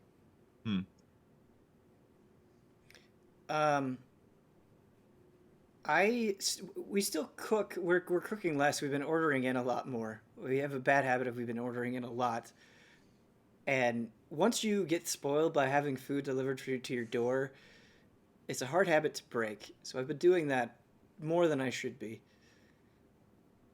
As far as sorry, go ahead, Blood. Oh no, I mean if you're still going. I was just gonna say about the Gundam streams. I miss them too. It's not even that we couldn't do it. I definitely think we could. It wouldn't be the same vibe. It's just Yeah. it's just not the same. That's like one thing that I really would miss doing in person. And I totally get it. I totally get the call for them to return, but I really want to be in person for that one. It adds so much. I don't think, fun factoid, I don't think I've used my stove maybe all of 2020, and I've lived in this apartment for 9 years. I lived in LA for 10, and I've lived here for 9, and I've never once, nor has any roommate, ever used the oven. Ever. Never. We turned it on one time, and all the metal inside it turned like green. It started like oxidizing weird, and so then we were just like, all right, let's just not. You should just leave a note when you move that says like, I never used this, and just put it in the oven and close it. Might not be good. I don't know. That's funny. Yeah, it's hard for me to say. I guess because my habits have had to change because my wife's been more of on a specialized diet, and so like a lot of the stuff that I used to just make giant batches of things for both of us is like, oh well, that doesn't work anymore. So it's like, so yeah. But I've just been doing less cooking stuff, which I would prefer to probably do more. It's just harder to find a time, and it's more of like easily just like microwave or heat up kind of meals or sandwiches and soups and that kind of thing, rather than making something from scratch. I am definitely ordering ahead more to avoid going into places for longer. Really never liked doing that. I never liked delivery most of the time, and I always wanted to go to a place and order to make sure like, you know, I was getting what I ordered, but I've had to learn to kind of let that go and deal with all the hassle that comes with the order being wrong half the time. But you know, so be it. It's better to be safe than sitting in there for like 20 minutes like you order and you have to wait, and it's like, I just don't want to be indoors in another place that's not my apartment for more than like 5 minutes at most. So I've definitely learned to start doing like deal with that, and also minimizes the time like you're away. So like you want to be more efficient. It actually helps increase efficiency. So less time away from the apartment when I need to be working, which also could be a bad thing too, with not getting enough time away either. But in terms of like when I'm actually eating, just been reducing it, like severely reducing the amount of carbs I've been eating. I think the last thing that I do 6 days a week where I do 2 meals a day and try like no sugars, not minimal sugars, but like no candy, no sweets, no chips, no bread, no pasta. Rice has been the hardest thing. I think the last place that I am switching it up was I was going to Chipotle and getting their bowls, but I'm switching over to doing the lettuce bed instead of the rice, which will be the last step, which will be the only place left that I'm doing like rice. And but on Saturdays I can have one meal, whatever the heck I want. Sans, I'm not doing like sweets. I'm just banning sweets. So like I'll have a meal of fries. I'll have like a meal of bread on Saturday once, and that's it. And I've been sticking to that for it's been 5 weeks now that I haven't broken that once. So Very pretty good with cool. that. Yeah. And I Do you buy like a drink- What do jar. you drink? Water and Perrier. Just like Yeah, me too. I only drink water and sparkling water. no more plastic bottles. So it's like aluminum cans right Yeah. now. So no more plastic bottles. And then I usually buy like a jar of like olives, pitted olives to like if I get late enough and I'm still hungry. That's usually like the worst time for me, like a vice, because it'd only be fast food at that point after like 9 usually. Yeah. And it's like I don't want to eat another meal. I don't need to eat anything, so I'll just go grab the olives and like pop a few, and it's like those are fine. Get on Yeah, that we usually Soylent have a lot train. of produce, fruits and vegetables, cucumbers, bell peppers, carrots, tomatoes, mushrooms.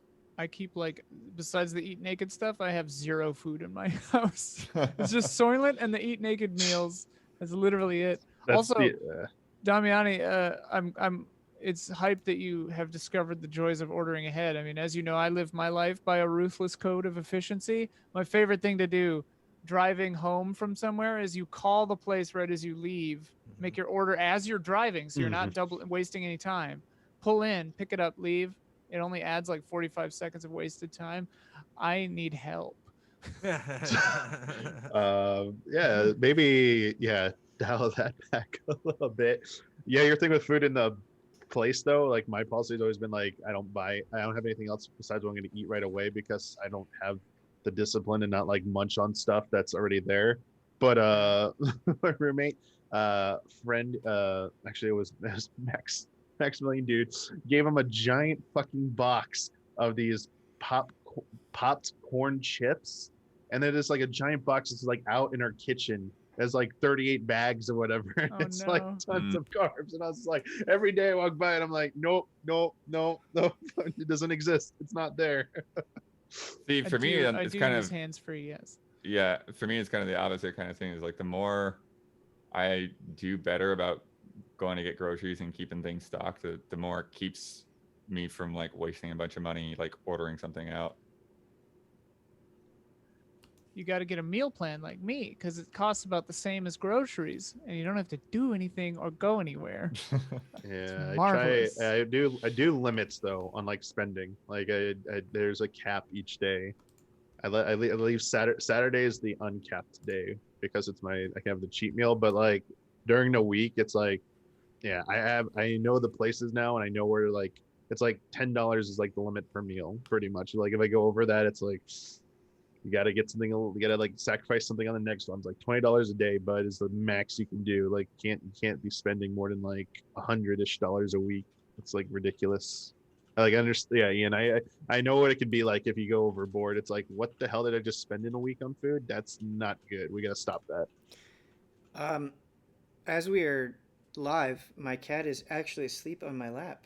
Right Yeah. now. That's a good vibe. Nice. Very He just nice. woke up because I was talking to him. But our next question comes in from Master Pants.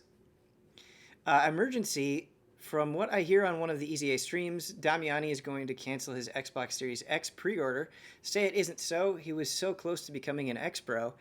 Maybe he didn't hear about how they're adding HDR to select games all the way back to the original Xbox, or maybe he didn't hear that he can convert up to 3 years of Xbox Live Gold to Game Pass. Is this from Phil Spencer?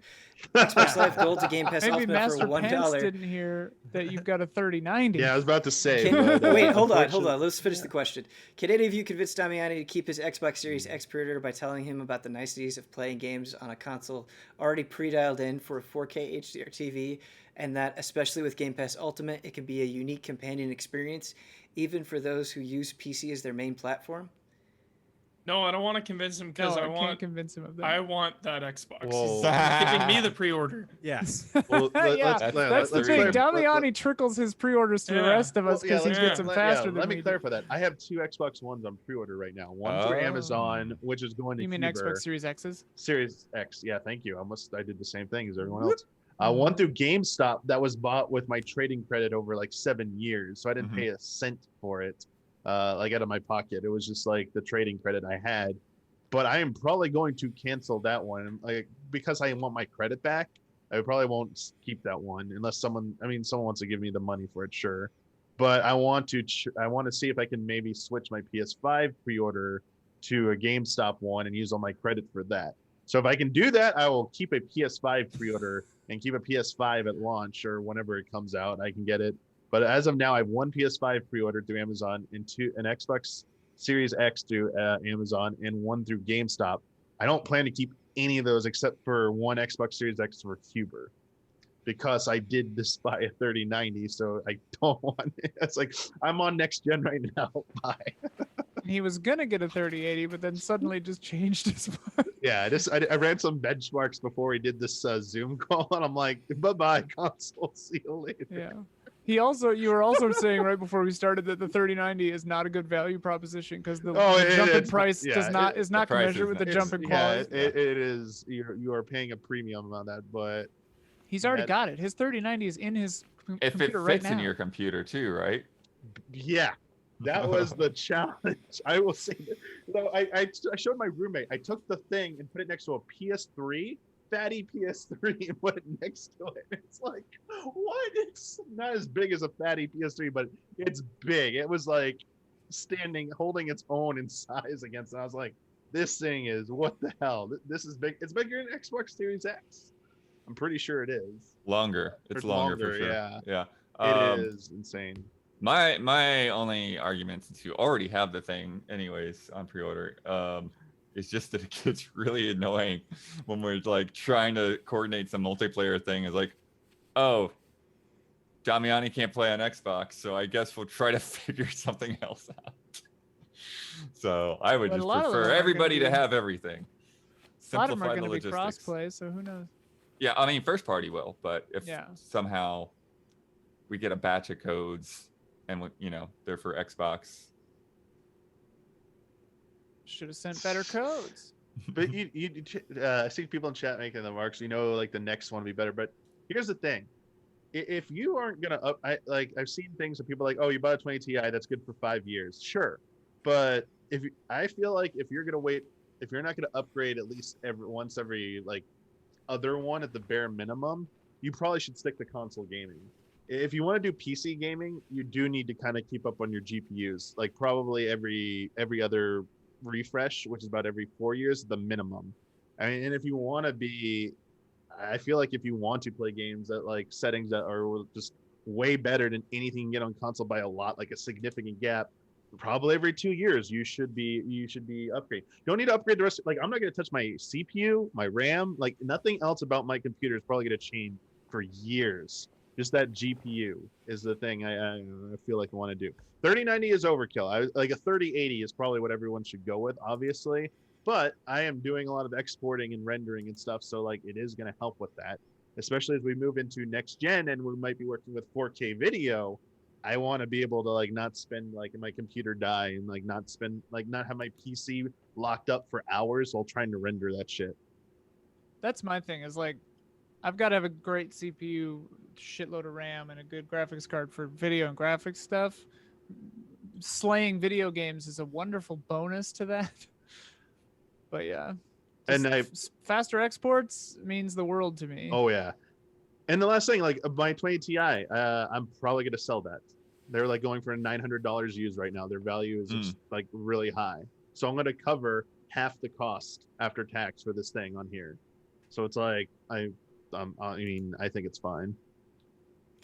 Our next question comes in from Gerzilla. Do the allies have any character/body types they always go for when a game has a character creator or at least a character selector? Could be something like Damiani recreating Avatar Korra, or taking myself as an example, I always choose to play as a female character and I want them to be as tall as possible. Height sliders brings me joy. I like making huge buff people like Nappa. Or who's your DS3 guy? Boruto? I love that your go-to reference for huge buff people is Nappa. Yep. The OG. Of The OG buff buff people? man. No, Yeah. Nappa's not the OG buff Yep. person.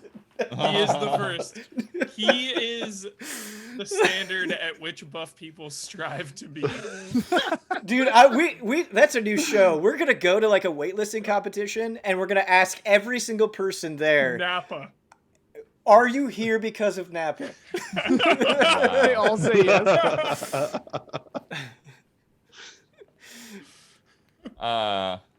Yeah, I think outside of like making someone that sort of resembles me in some form or some idealized form of me, like barring that, it just kind of, yeah, it kind of changes based on taste and based on what the character creator looks like. And, you know, I just kind of work my way through it until I find like, okay, this dude seems like someone I'd like to spend the next 40, 50 hours with. Yeah, I try to just make like a girl version of myself. Usually. Yeah, I'm often like the second or third dude on the list, like literally just the defaults. Like, yep, that's me. So yourself, you just most of the time. I've gotten better at that later on, going outside my comfort zone. But More often than not, I tend to make women, and I don't know why that is. I just like made up this character name Morella, and it's like a default. I think maybe because to save time, I just like finding something that you're comfortable with and then just recreating it in different games streamlines the process in a way. I don't know.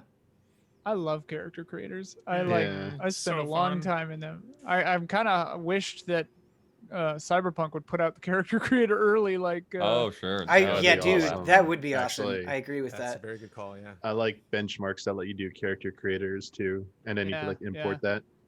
Yeah, I mean, besides like for funsies and stuff, I also just like making characters I wish I could look like too. So that's when I do a character creator, it's like I wish I could look like this. This would be awesome. So it just comes from that usually.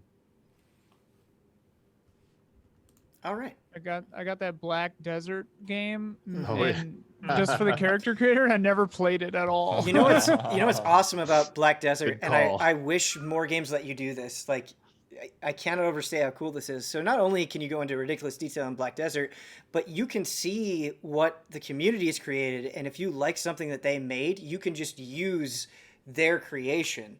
Oh, cool. And that's so smart, and I don't know why more games don't do that. Yeah.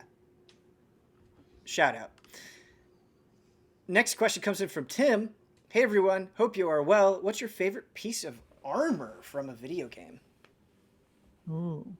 Like specific armor? Artifact armor, paladin, Final Fantasy 11, level 60, baby. Of course. Just Paladin watch armor. I should have expected nothing. for hours and hours and hours and hours and hours and hours. Final Fantasy 11 was just a fashion show where these like level 60 paladins would just walk by me, and I'm like, someday. And then I'm like, finally got it on. I'm like, oh. Yeah. All right.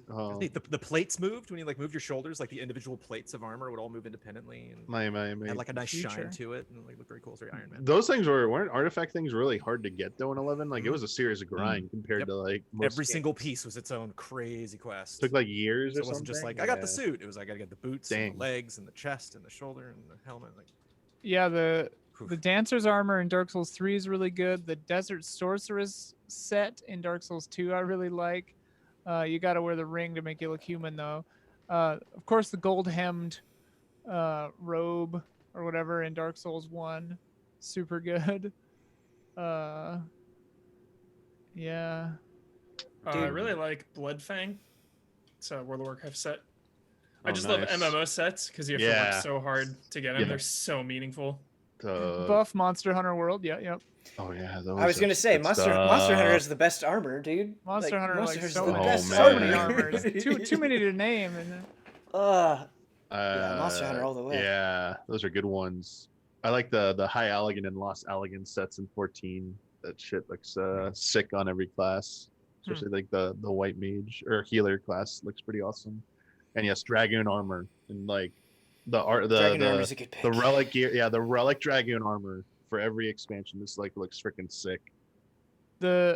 I think was it the Dragoon in Tactics? I really liked that with the helmet, the cool helmet. The Dark Knight armor in Final Fantasy IV is also really good. It's hilarious upgrading your armor in Skyrim because you like go into third person and be like, cool, and then you go back into first person and you don't see that armor again for like 8 hours. Actually, not true because you get the glory kills where you That's get a right. nice shot of your character. Yep, that's true. Oh yeah, Diablo, get some good stuff. Love Havel's set, Ian. Oh Dark Souls baby, 1. yeah. Havel's Wearing set the is the ring. perfect kind of ridiculous. Oh, like you're just a So walking dumb. boulder. It's so funny, dude. So slow. Onion Knight armor is good, funny armor. I'd always go for light sets, so I only ever wore those as a joke. But What do you do in Witcher, bud? Oh man, I'd have to look them up. Because I remember when I did my second playthrough and I went through and I got all those armors, which I don't know if I even did any of those quests the first time around. Maybe I did one.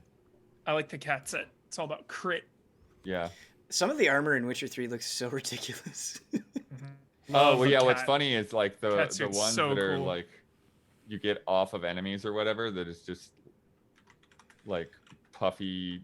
yeah, Cloth puffy armor and pirate stuff. shirts. Yeah. It's like, ugh. Cat armor is so cool. Dude, the seasonal armor in Destiny 2, where you have to like level it up, that was pretty cool. Geocan. Oh yeah, a lot of Destiny armor actually looks amazing. Mhm. Really good shout out. Geocan Neo has amazing armor. That's a good shout out too. I really like the Zora armor set in Breath of the Wild. Breath of the Like, Wild had some good stuff. Yeah, there's some good ones in there, but that one specifically because it took me forever to find like the last piece for whatever reason, and then the swimming bonus, whatever, swimming with the water is like pretty awesome. The of course the ladies set in Breath of the Wild, a favorite. Next question comes in from Robert Lee. Hello, allies. I hope you're all having a good day. If you could pick anyone to sit next to you whilst playing a game, who would you pick and what game would you play? I like the idea of playing Dark Souls / Bloodborne with experts like Brad or Ian to maybe teach me or give me tips, as I'm atrocious at those games. Playing horror games with Michael Huber would be a blast and help take the edge off. F1 with Daniel Bloodworth to help master those corners, or play a Quantic Dream game with David Cage so I could show him what I find infuriating about those games. Love and respect, Robert Lee. I just want to play The Witcher 3 with Damiani really badly. Especially now that he has a freaking supercomputer. Don't let your dreams be dreams. Game would look so good. Showpiece, dude. What are you waiting for? Yeah, dude, finished It's Dark like Souls. it's like a 5-year-old game. Dude, it still probably looks It still looks better pretty than amazing when you anything. pop it Oh in. yeah. So with Napa, I think my dream like session with somebody, I would love to play Street Fighter with Mike Ross. That would be a dream, an actual dream come true. Deadly Premonition of the Story would be pretty funny. I was thinking earlier today about my friend Brandon Abley, where I grew up. We grew up together, and one time we played Final Fantasy X and X-2 back to back for days straight, and drank so much Capri Sun, which inexplicably that summer was in metal bottles, that they like Capri literally Sun in a covered the entire floor of my basement, and we had 2 TVs next to each other, so we were both just playing it. Cherished memory. So I would love to do that sort of a thing again. That would be super. Maybe when 16 comes out, I'll ask him to fly out here and we'll just sit So next to jolly. each other on 2 TVs. I want like a voice cast member. You know what? I want to play when it comes out finally, Detective Pikachu 2 on Switch with Ryan Reynolds next to me doing the VO for the whole time. He might be in the game. Who knows? Yeah. Dude, X-Men Origins Wolverine with Hugh Jackman. Yeah. Just watched Real Steel last night. Hugh Jackman. Netflix is pushing that hard. I was like, Netflix, chill out with the Real Steel right now. Really? Yeah. Steel. It was so kind of lame, but Dude, Huber, you gotta watch The Third Day on HBO. I know. It is bizarre. I gotta like watch it. this. I've also been watching I May Destroy You. I'm on episode 7. It is so intense. Nice. So Huber, I'm a little behind. The bear armor, in which Bear armor, nice. Okay. It's like the long. Defense. That's like the trench coat. Yeah, it is like it's like a trench coat. Yeah. Like the fur on top and all that. Nice. Huber, I want to do couch co-op with you, Halo Combat Evolved, the entire campaign Dude, on Legendary. Just you and me going let's through. go. Do you that was- snipe or shotgun or Either that or I don't know. We were talking about X-Men Legends the other day. I want to swap that. I think the OG Legends. Oh, I think because you were talking about that would be fun. Legends 1 or 2 maybe. dude, Apocalypse. both. I remember one, a loving one, and I remember 2 also. Just the vibe of it. It's they're Because the funky Uneasy looking. Alliance, you can be like Juggernaut and stuff. Yeah. They're both cartoonier than I remembered when I went back and replayed them, but fun. Dude, Legends. Our next question comes in from The Dark Knight. Greetings, allies. My question is one that I've asked in a couple different spots and it's generated some fun and lively debate, so I figured it'd be fun to ask you all as well.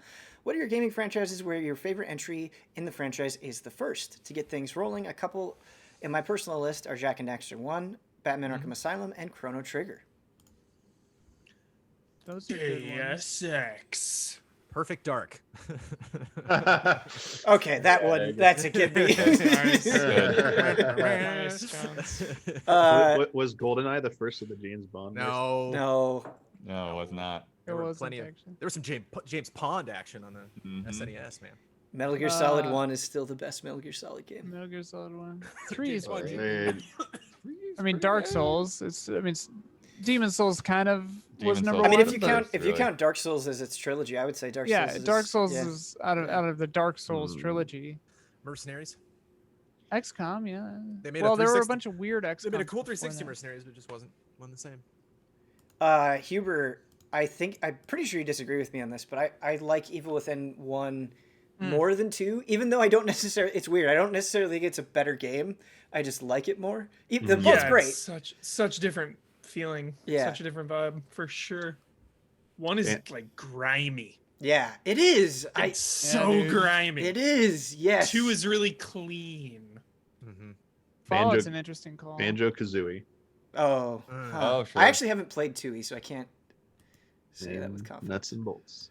Red Dead Redemption 2 is an interesting one because Red Dead Redemption 1, I mean, is interesting because it's actually the second of a Right. trilogy, sort of. Right. I also like Red Dead Redemption 1 more than 2, though. Kind of been craving that game badly. Yeah, all the ones Which I can think one? of just had a bad sequel, and then that was it. Yeah. Right? Yeah, this is actually It doesn't harder really than... qualify. Oh, I got a good one. Dead Space. Oh, Yeah. yeah. Dead Space 1, dude. Sure. 2 is awesome. 2 is pretty great, yeah. amazing. I really I've like played Dead two, Space like- 2 a lot. I've played But 2 like 10 1, times. Dude, the atmosphere in 1. Yeah, the horror, just the pace. That's a feeling. hard one to disagree with you on. I think I like Dead Space 2 a little bit more, but I totally see it, I do. Oh, Bioshock's a good call. Mm. Oh, Bioshock is a good call. Bioshock Wild 2 is Arms, yeah. Bioshock 2 is underrated though.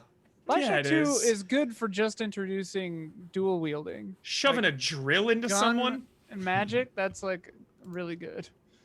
I Dude, think I like some of the later Fables in the first one, but that's not a bad call. you couldn't do that Um, in 1, Parasite Ian? Eve. Gun What? and magic is for 2. No, you Shit. swapped, That's huge. if I do recall. Yeah, no. I just played Nice. some Bioshock with my wife like a couple weeks ago, and you have to switch between. Because So- it's Parasite Eve, Parasite 2, and then Third Birthday, right? Third Yeah. Is birthday.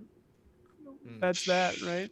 What a weird Uh, game Third Birthday is. Dead Rising, never the first played one, it. is probably the better Yep, one, agreed. right? Yes, Bloodworth. Yes. I got Agreed. one. Final Fantasy Tactics. Sure. Because they're yes. Yeah. There 2, are. maybe 3, 2. They Well, are you Tactics clowning too. 12 as well? They kind of Final Fantasy Tactics Yeah. A2, Advance and and then they have all those other tactics ones.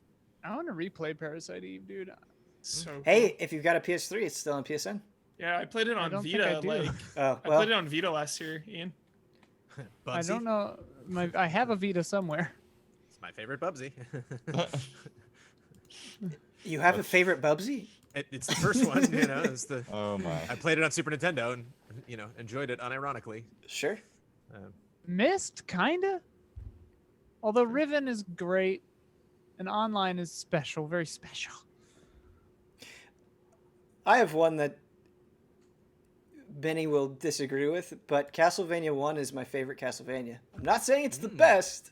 Over Soden? It's a classic. So But I go I back love all the I Mist go games. back to Castlevania 1 more than any other Castlevania.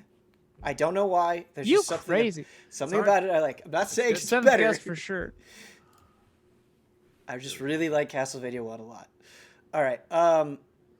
Our next question is from Brian from Happy Gaming. Hey there, allies. What were some times in the past that you got into a disagreement or argument with your spouse, significant other, or even with each other, only to realize instantly that what you're disagreeing about was absolutely comically dumb and stupid? I once got into a dumb argument with my girlfriend about Animorphs, for example, or another time about how Pop-Tarts are better in the toaster, and she'd only ever eaten them cold. Just moments where midway through getting heated, you stop and look at yourself and say, this is a really stupid thing to be in a disagreement over, and laugh it off together shortly after. Love and respect, Alice. Stay safe and love you all. That's such a good skill because it's so hard to back out of like a fight, like to step away.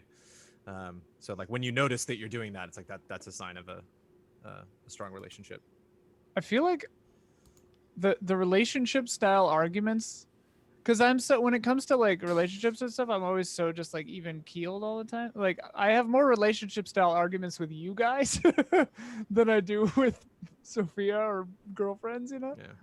Firefly kinda was a funny. classic one because I hadn't seen Firefly, and Serenity came out, and Amanda was like, she's like, I love Buffy, and I'm like, I've seen some of Buffy, but I totally missed Firefly. And she was like, let's watch Serenity, and I was watching Serenity, and I'm like, I don't like any of these people. We got in like a very, very big fight. Dude, Malcolm Reynolds, best in the biz. Jones, what the hell?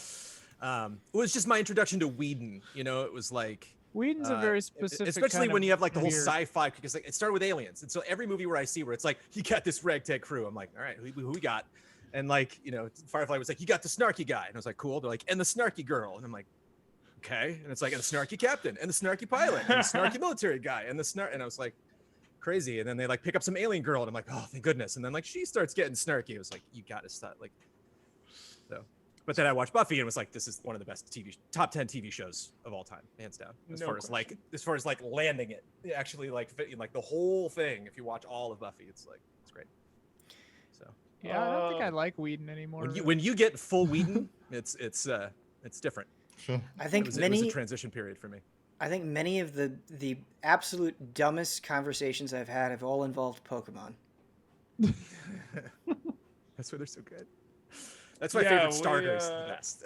We got in an argument about Thanos being. I'm like, dude, he's one of the greatest movie villains of all time. Just like, no. And I was like, yes. It's just the way it is. Dude, one of the best arguments you and Jones have ever been in is the does Terminator 2 hold up? Legendary. It's still ongoing. He still hasn't even watched my Cup of Jones. I've done a Cup of Jones on it. I had notes. I laid it all It's out. ongoing. Like a college course. I refuse. I wrote. I'm trying to remember what I argue with Sophia. Let's think about arguments. They're all dumb. Yeah. Our next question comes in from Varun Kechwaha.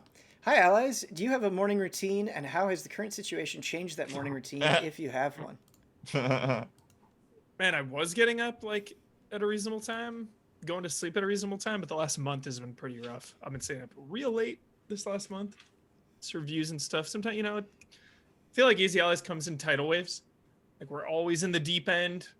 It's busy, always working nonstop. But then sometimes, when you're struggling, you'll see the tidal wave. I'm like in that right now. But I yeah, wake it comes up and at- goes.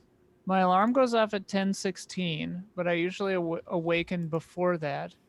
I never have even, or I guess I always have even numbers, but they're always like 02 or 16. I lay in bed for a while looking at news and memes on Instagram. And then when the urge to urinate gets too intense, I get up, And then if Omar's not streaming or recording, I make a Soylent. Yeah. And I guess I'm up then, so that's the end of my routine. And then I just start working until 1 a.m. Shout out to Amanda for making my entrance into the kitchen like a big deal every morning. She's like, and then I walk in the kitchen. She's like, it's Dad, you know. And sometimes even Milo's like, whatever, dude. I'm having eggs. I don't care. Yeah, every once in a while I try to establish a routine, but I always throw it. It always gets thrown sideways. Yeah, my routine essentially is I will let me check something real quick, and then 3 hours later I should eat breakfast. Yep. Yeah. I'm with Huber. I have been staying up way too late and getting up way too late, and it's been bad. And once your body gets adjusted to that, it's really hard to break that cycle, and it sucks. But I don't know, man. I've just been staying up late playing Hades. It's not so bad. There's just something about 1 a.m, Ben, where you're just ready to go. You know, Yeah, like, I do. No I one's feel gonna that call way. me on my phone. Yes. Nothing's going on outside. The world slowed down, at least in my immediate area. Let's go. Brandon, you've nailed it. I love the peace. It's just like the world is on pause. Late into the evening. It's nice. You know what's funny? Like, I've been very stressed just with the kid and moving and everything like that. Hubert, the most immersed I've gotten in a game in the last couple months, hands down, even stuff I've reviewed, Mafia 2. I would like it was 2 different nights, and I stayed up until like 3 a.m. playing them, and like I was in that world. You know, I had to like almost pass out of my chair to be like, I gotta stop, you know. And then didn't go back. I haven't touched it since. You know, it's like because I know it won't for some reason. I don't know if it was what's going on in my life or just it was so narratively focused, and it's and it just it's you just want to keep knowing what happens next. Yeah, it's just just reading a book. You know, it was much more like a book than a game. Totally. Hey, you guys. First Mafia is the same thing. Do you know what game cultivates that feeling really well? Persona 5. 13 Sentinels. Ooh, okay. Ooh. Eggy shrimp. Aggies. Eggy shrimp. Play 13 Sentinels. Aegis. Used to have this guy that owned, I think he still does actually, he owns the PC cafe by where Brad and I lived, and we would go there for years and years and years. And when Dota was big, he used to like get us all in a big game. He used to be like pick up Dota games, and his favorite thing, he would always, anytime he would get it like out loud, he would be like, Aegis of Immortal. Every time he would make the item and get it, like announce it to everyone. It's really jolly. It's friendly. Still owns it, dude. Cyber Cafe. Nice. I've always been way more stringent about my end of day rituals, which lately, like, I try to stop playing games by like 1 or something so that my brain can relax for an hour or 2 before I go to sleep. Lately I've been putting on an old episode of Best of the Worst by Red Letter Media to watch for like an hour before I go to sleep. That's chill. I like that. Red Letter Media is fantastic. It's like one of those YouTube channels where you want them to make more stuff just because you like it so much. Yeah. Them and Mr. Sunday Movies, I'm always just like, all right, here we go. It's like, it feels like an event. This next one is a doozy, so we will probably have to move a little bit faster on it, just FYI.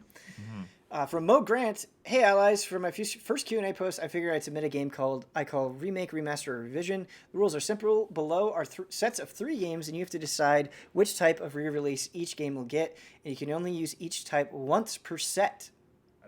So it's Remake, Remaster, or Revision. Remaster, touched up graphics for HD display, resolution / frame rate bump, core game untouched. So examples of this are Final Fantasy 8 and 9 remasters. Remake, graphics rebuilt from the ground up, quality of life improvements, new online modes and or characters. Example, Crash and Spyro, Tony Hawk's Pro Skater 1+2. Revision, completely new visual design as well as new core game designs and story adjustments. Brand new experiences. Final Fantasy VII / RE2 remakes. All right, so set 1. Remember, we can only use each one once. Chrono Trigger, Final Fantasy VI, and Super Mario RPG. So revision is what we're calling the Final Fantasy VII Yeah. Correct. RE2 treatment. Correct. You could do a revision for Paper Mario and have it be aware that the previous game existed. You know, you could kind of break Whoa. the world that way, or Well, it's Super not. Mario's not on the It's Super system. Mario It's RPG. Super Mario Super Mario RPG. Sorry, that. Yeah. Yeah, gotcha. I would love a remake of 6. I would. It's like make it obviously because you can't remaster 6. That's not what. Like, Yeah. Right. I think that would definitely fit in more of a. But even if it was still turn based and all that stuff, just don't rock the boat too much. Don't change the story Yeah. events, but like, obviously gloss the whole thing up. The thing is I don't know that I would want to remake the visuals of Chrono Trigger either. Mm-hmm. Yeah, I feel like yeah, it's hard.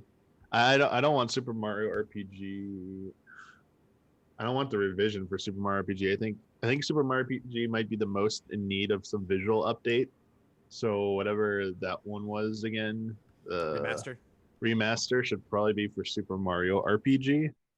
Remaster with the non-existent original renders. I know that's the Re-render thing. them. It's like it could use that for sure. It could be updated visually to. I would love that for like anything that had those pre-rendered assets, like Yeah, Donkey love Kong that. Country and stuff. But yeah, the fact is that stuff is just probably way too much data for anyone to have saved.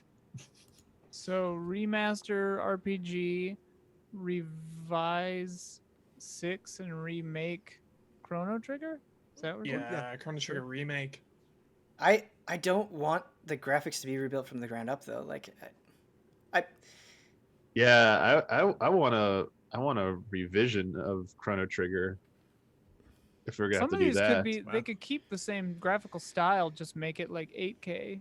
Just like redraw it. I guess thinking about it, what if you did Chrono Trigger in like the Dragon Quest XI style? Yeah. That would be cool. yeah. We're doing a poor job of going quicker. I know. Okay, We can all come up with our own answurs. We don't have to have a consensus of the group. Sure, These yeah. are all like 2D games, so it's like Yeah, we don't. hard. We don't have to have a consensus. Let's just have a discussion, and then we'll have to move on. All right, set 2. Silent Hill 2. Don't you touch Silent Hill 2. Silent Hill 2, Parasite Eve, Dino Crisis 2. Interesting. they Revision chose Dino Crisis Parasite 2. Eve. Cool. You can already do the Silent Hill 2 Enhanced Edition. It's amazing. And So what you're was the saying third one? you're saying Dino remaster Crisis Silent Hill 2. 2? Dino Crisis.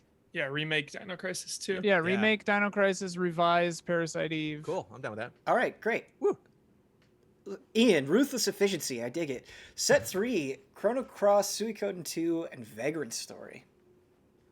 I think you Oh. could remaster Vagrant Story. Vagrant Story just needs to run. Vagrant Story is like click, click, click. The PS1's just like trying to make Vagrant Story happen. If you just sped up everything, even past that, like a 4 times option, right? To hold down a shoulder button and just like It's tough with these. I'd it's put a tough lot of with things on the the- back burner and focus on Vagrant Story if they did that, because that story was So you're dope. saying- The world was dope. The style was dope. Remaster, not remake.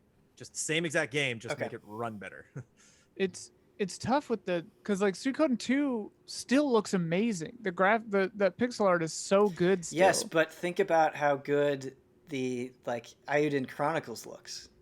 Oh, So I guess, yeah, we remake remake- it with remake that Suikoden style. 2. Yeah. Remake Suikoden 2 and revision of whatever the third one was. Chrono Cross.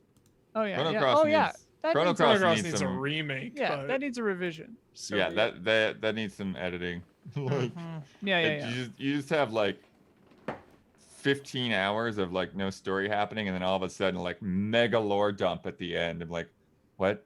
My brain cannot handle this. Set 4, Jet Force Gemini, Perfect Dark, GoldenEye. Oh man, Revise them all. I think they all needed a revision. Just give me that GoldenEye remaster, man. I've been asking for Yeah. 20 Well, years. it's on PC, like it exists, unofficially. Well, that's the thing. Uh, Is Perfect Dark has already been remastered. Yeah, so if you that revise exists. Perfect Dark, if you revise Perfect Dark, that'd be sweet. Just reintroduce the character of Joanna Dark. Just do it again, Because she's got a lot of style. I love her, but it's like I'm not Yo, isn't excited that about those PC games because like the lore of Joanna is so dope. Isn't that PC GoldenEye version though, Jones? Like some Counter-Strike mod that was Yeah, that's made what I'm saying, into it's that not official, doesn't- yeah. So remaster 6, revise, and then Jet. Oh yeah, Jet Force Gemini Gemini. needs some revisions. Sure. I like that game, or I liked Revise it it. at the time, Alright. but That's a weird game. It is a weird game. It's a weird game. Set 5, Metal Gear Solid 1, Splinter Cell, Tenchu 2. Oh. Listen, to they mess already with made Metal Gear Solid Remaster. 1 and Yeah, they messed it up. They well, messed there's it up. They It's like lost. a revision almost. Jeez. I would say they just need to Metal Gear Solid remaster 1. Metal Gear. Yeah.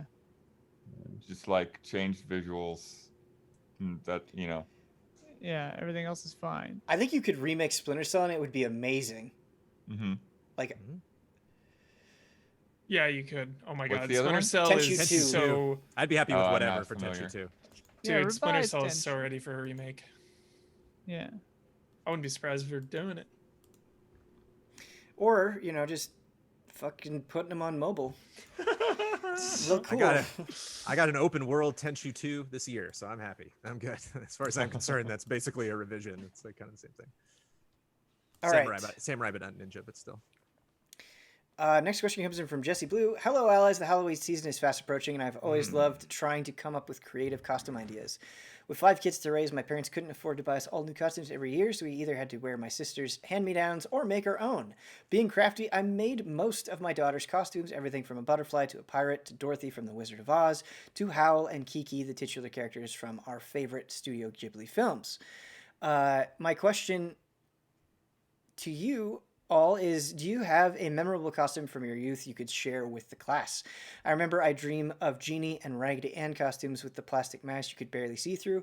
Once I went as a punk rocker with my hairspray printed and ripped jeans, and once I cut holes in trash bags and went as poor white trash, actually just being myself.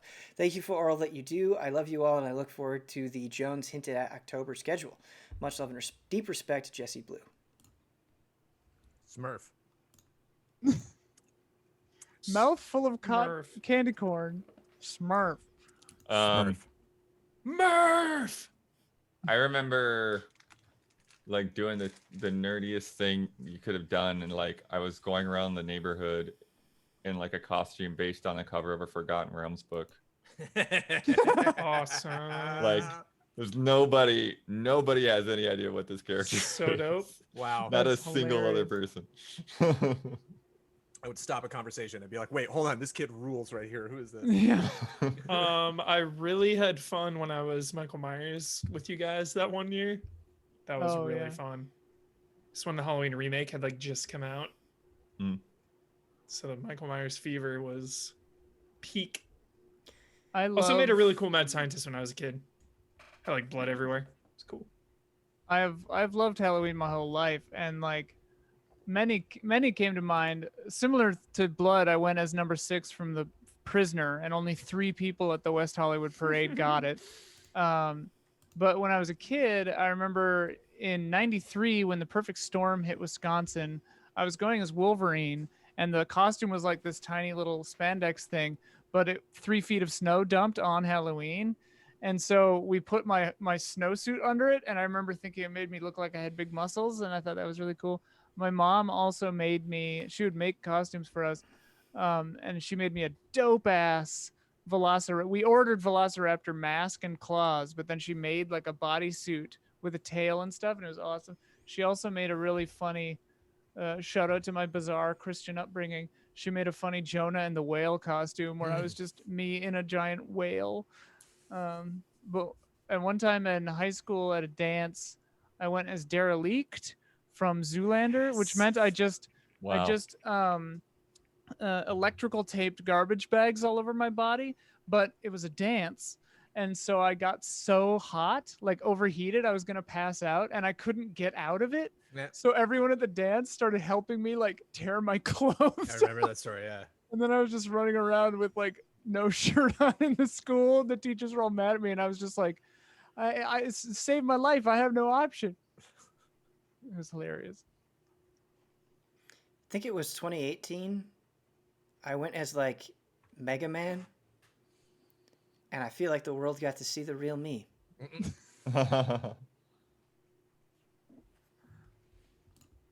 All right. Next question comes from Not Jack. I went for a long time. I love Halloween. Allies who are easy with gaming's cost of entry getting drastically cheaper this next gen. Do you think Nintendo and Sony will change any of their pricing to keep up with the competition? Nintendo has been especially Disney-like in the way that it takes advantage of its loyal fans, and every time they release a small game for $60, we all just shrug and say classic Nintendo before forking our money over. Sony has that new PS4 game collection, which is great, but they're also holding their own Spider-Man remaster hostage to keep Marvel fans from just buying that instead of the new spin-off. Do you think they'll both be able to keep leveraging their brand loyalty to get more money from fans, or will they have to adjust going forward? Nintendo, no. Sony, yes. You're already seeing Sony do that because they have their own like Game Pass kind of thing now that they like just announced. So that was clearly them playing catch up. But Nintendo, no. What's exactly the question? Like, yeah, everything's getting more expensive. I'm confused. I think just specifically with Microsoft, just with Game Pass, and I don't know, is that what that was directed? Yeah, I think that's where it was. But yeah, we're definitely seeing those $70 pop out. As somebody who buys a lot of games, it doesn't feel like it's getting cheaper. No. Right? I mean, I think that everyone's going to eventually have a Game Pass analog. Everyone already kind of does, but I think that Nintendo Online maybe someday will be more like that with like modern games on it too, or maybe later release or something. I think a good model. I think we'll have to see how the next generation plays out. Like, I totally see where you're coming from, Ian, but I'm not sold that Nintendo will have a Game Pass equivalent. Yeah, Nintendo would be the one that probably would lag behind, but they've already got like their back catalogs on a subscription, you know. Yeah, poorly. NES and Super NES. Yes. Yeah, not in a great way, but it's Nintendo. That's right. That's how they do it. they will catch up and be worse. Yeah. Yeah. Okay. When a game is off Game Pass, you can't play it anymore, right? I was wondering that the other Well, day you can too. buy it, but yeah. Yeah, I think you have to buy So it. they Actually, when it goes decide off Game Pass, they delete it from existence. Like they wipe Yeah. people's memories. It's crazy. Yeah. Yeah, Game Pass weirds me out. It's like, yo, we decide what you can play. Dude, I love Game Pass. Yeah, I like it too. Yeah. On PC. First I have party PC. stuff, aside from Forza never getting goes. delisted, is gonna stay there. Yeah. I just downloaded No Man's Sky on my PC for free. Ooh. Oh, Because my broke ass PS4, I didn't want to, Yeah. buy it again. Yeah, that's the big thing. Not having to buy the same game twice on multiple platforms. Yeah. And Nintendo's always very slow to adopt some of this stuff too. I don't think they'll until there's a new system, I don't think they'll raise their prices to 70. I think that will be the breaking point. I think enough people will complain if they try and pull that crap. However, if there's like a Switch Pro or whatever, all bets are off. They might do some crap like that, like Breath of the Wild 2 Switch Pro $70 or something. I could see them trying that, but I think they'll get more pushback because unless that Switch Pro is 4K or something, they'll get some pushback. Blood, I got a question for you. Coming in from Caesar Villa. Hello, allies. So, Blood, Mario Super Picross all 300 puzzles stream when? No, somebody had brought that up for what, Stream Team or whatever. I think that's a weird game to have a stream for. I'd have to have a lot to talk about. I did play the first 2 sets. I guess they're called levels in the game the other day when they had, there's like a Mario set and then there's a Wario side. And the Wario side is hilarious in because like the very first puzzle, like you literally just like tap one block and it's solved. Like it's not even a puzzle. It's just like one dot. There you go. Classic Wario troll. But then the other thing with the first set of Mario is that you're basically just uncovering katakana for like the first like 12 or 16 puzzles, and eventually it like spells out Mario Picross, whatever. But it's funny because like, well, everybody else that is playing this in the US does not have a clue what the heck they're looking at. But yeah. So like next week then? That's an airplane game for me, but Sure. yeah, I don't know.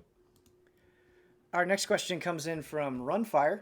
Hello, allies. I really liked the Super Mario Galaxy spoiler mode, and it got me thinking about how much I enjoy talking to my friends about games we've beaten, even if it's well after release. I'm really into PS1 and PS2 RPGs, and after recently beating Chrono Cross, it'd be nice if I knew someone who also beat the game recently that I could have a discussion with about everything in the game. What's one game each ally wishes a couple other allies could revisit with them and play through so you could have a no-holds-barred discussion about the game? Assume a fictional world where all the allies would actually have time for this. Life is Strange 1 and 2. That's a good pick. That's a good pick. I've just been meaning to get to Life is Strange forever. And Dragon's Dogma came to mind. Spoiler mode on that would be hype. We'll do it before 2 comes out. Yeah. This is not really to have a discussion, I guess, but I would love to go through all of Dragon Quest X with Huber. Like, I just think it would be amazing, and I wish it was in English. I know. I've wanted that for a long time, but yeah. Or Yakuza Ishin, dude. Yeah, Yakuza Ishin would be good too. Near Automata.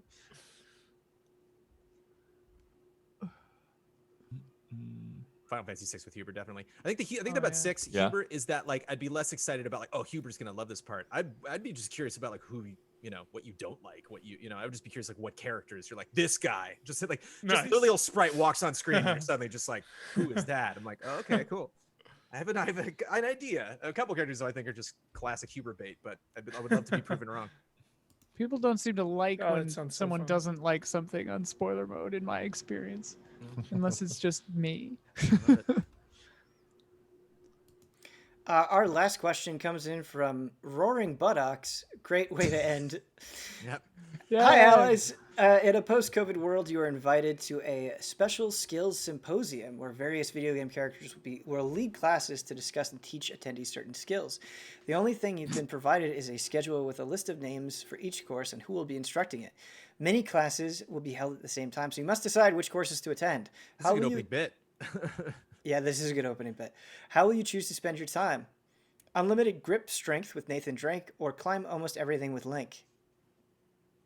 I'm almost everything. Link. Yeah. But he doesn't speak. He just speak. He just like holds a thing and then he's just like, huh? And grunts like there. That was at 10 a.m. At 11 a.m., Parry or Die with Sekiro, No Time Like Witch Time with Bayonetta. If the class is called No Time Like Witch Time, Yeah. Bayonetta! Yes. That's a great Love name. to learn how to slow down time. That would be amazing. Yeah. Bayonetta all day. All right, 12 p.m., Easy Cooking with Cooking Mama. Specialty Meals Fit for a King with Ignis. Ignis. Absolutely. Ignis. Yeah. Specialty Ignis. meals fit for a king. Someone's like smashing plates or something outside my house. I don't know what the hell that is. We're almost done. Sounds good. That distracted me. Okay, so 1 p.m., The Art of Throwing a Pokeball with Old Man. How to transform friendship into power with Sora. Due to general low attendance, then this be Old Man's last seminar. This may be Old Man's last. I'm going with Old Man, dude. I mean, I'd rather go to the Sora one, but I'd go. Yes. I'd support Old Man. Emotional support for Old Man. I'm going to that Sora one for sure. Yeah, anything with Taking Sora. notes. Oh. Anything with Sora, I'm there. Friendship. I'm there early. Like Sora's gonna be there, dude. I'm camping out. 2 p.m., Can I Eat That with Paramedic from MGS3, or Suck Anything with Kirby? Suck anything. Suck Kirby. anything. with Kirby. Can I Suck eat that? anything. Suck anything. Suck anything all day. Put that on a shirt. This has to be the opening bit. 3 p.m., Fart with Wario, or How to Take Control with Tom Nook. How to Take Control. Tom Nook. How to take You control. want to be in Easy. that room? Tom They give you a Nook. gas mask when you Yeah. go in. I don't know if you want to be in either one, actually. Tom Nook, I feel like Tom Nook would just you would just pay him the fee, Yeah. and then you wouldn't actually learn anything. It would just be a way for him to get more money out of you. Or you would have to keep paying throughout the seminar to Right? like unlock Yeah. the There's next another part of the seminar. fee for the Do you need a book? Oh, okay. Yeah, I can sell you a book. Oh, you need paper and pencils? Yeah, okay, we got that over here. Interest free. Truly phenomenal submission, Roaring Buttocks. Really put a smile on my face. Suck anything with Kirby is Suck anything, Strong. dude. fantastic. If you want to be part of the fun to have us consider your questions, go to patreon.com/easyallies. We do this at the end of the month, every month. Thank you to all of the allies who joined me for this wonderful edition of the Q&A. We will be back shortly in less than 2 hours for the group stream where we are doing Surgeon Simulator 2. Be there or be square. Peace! Peace.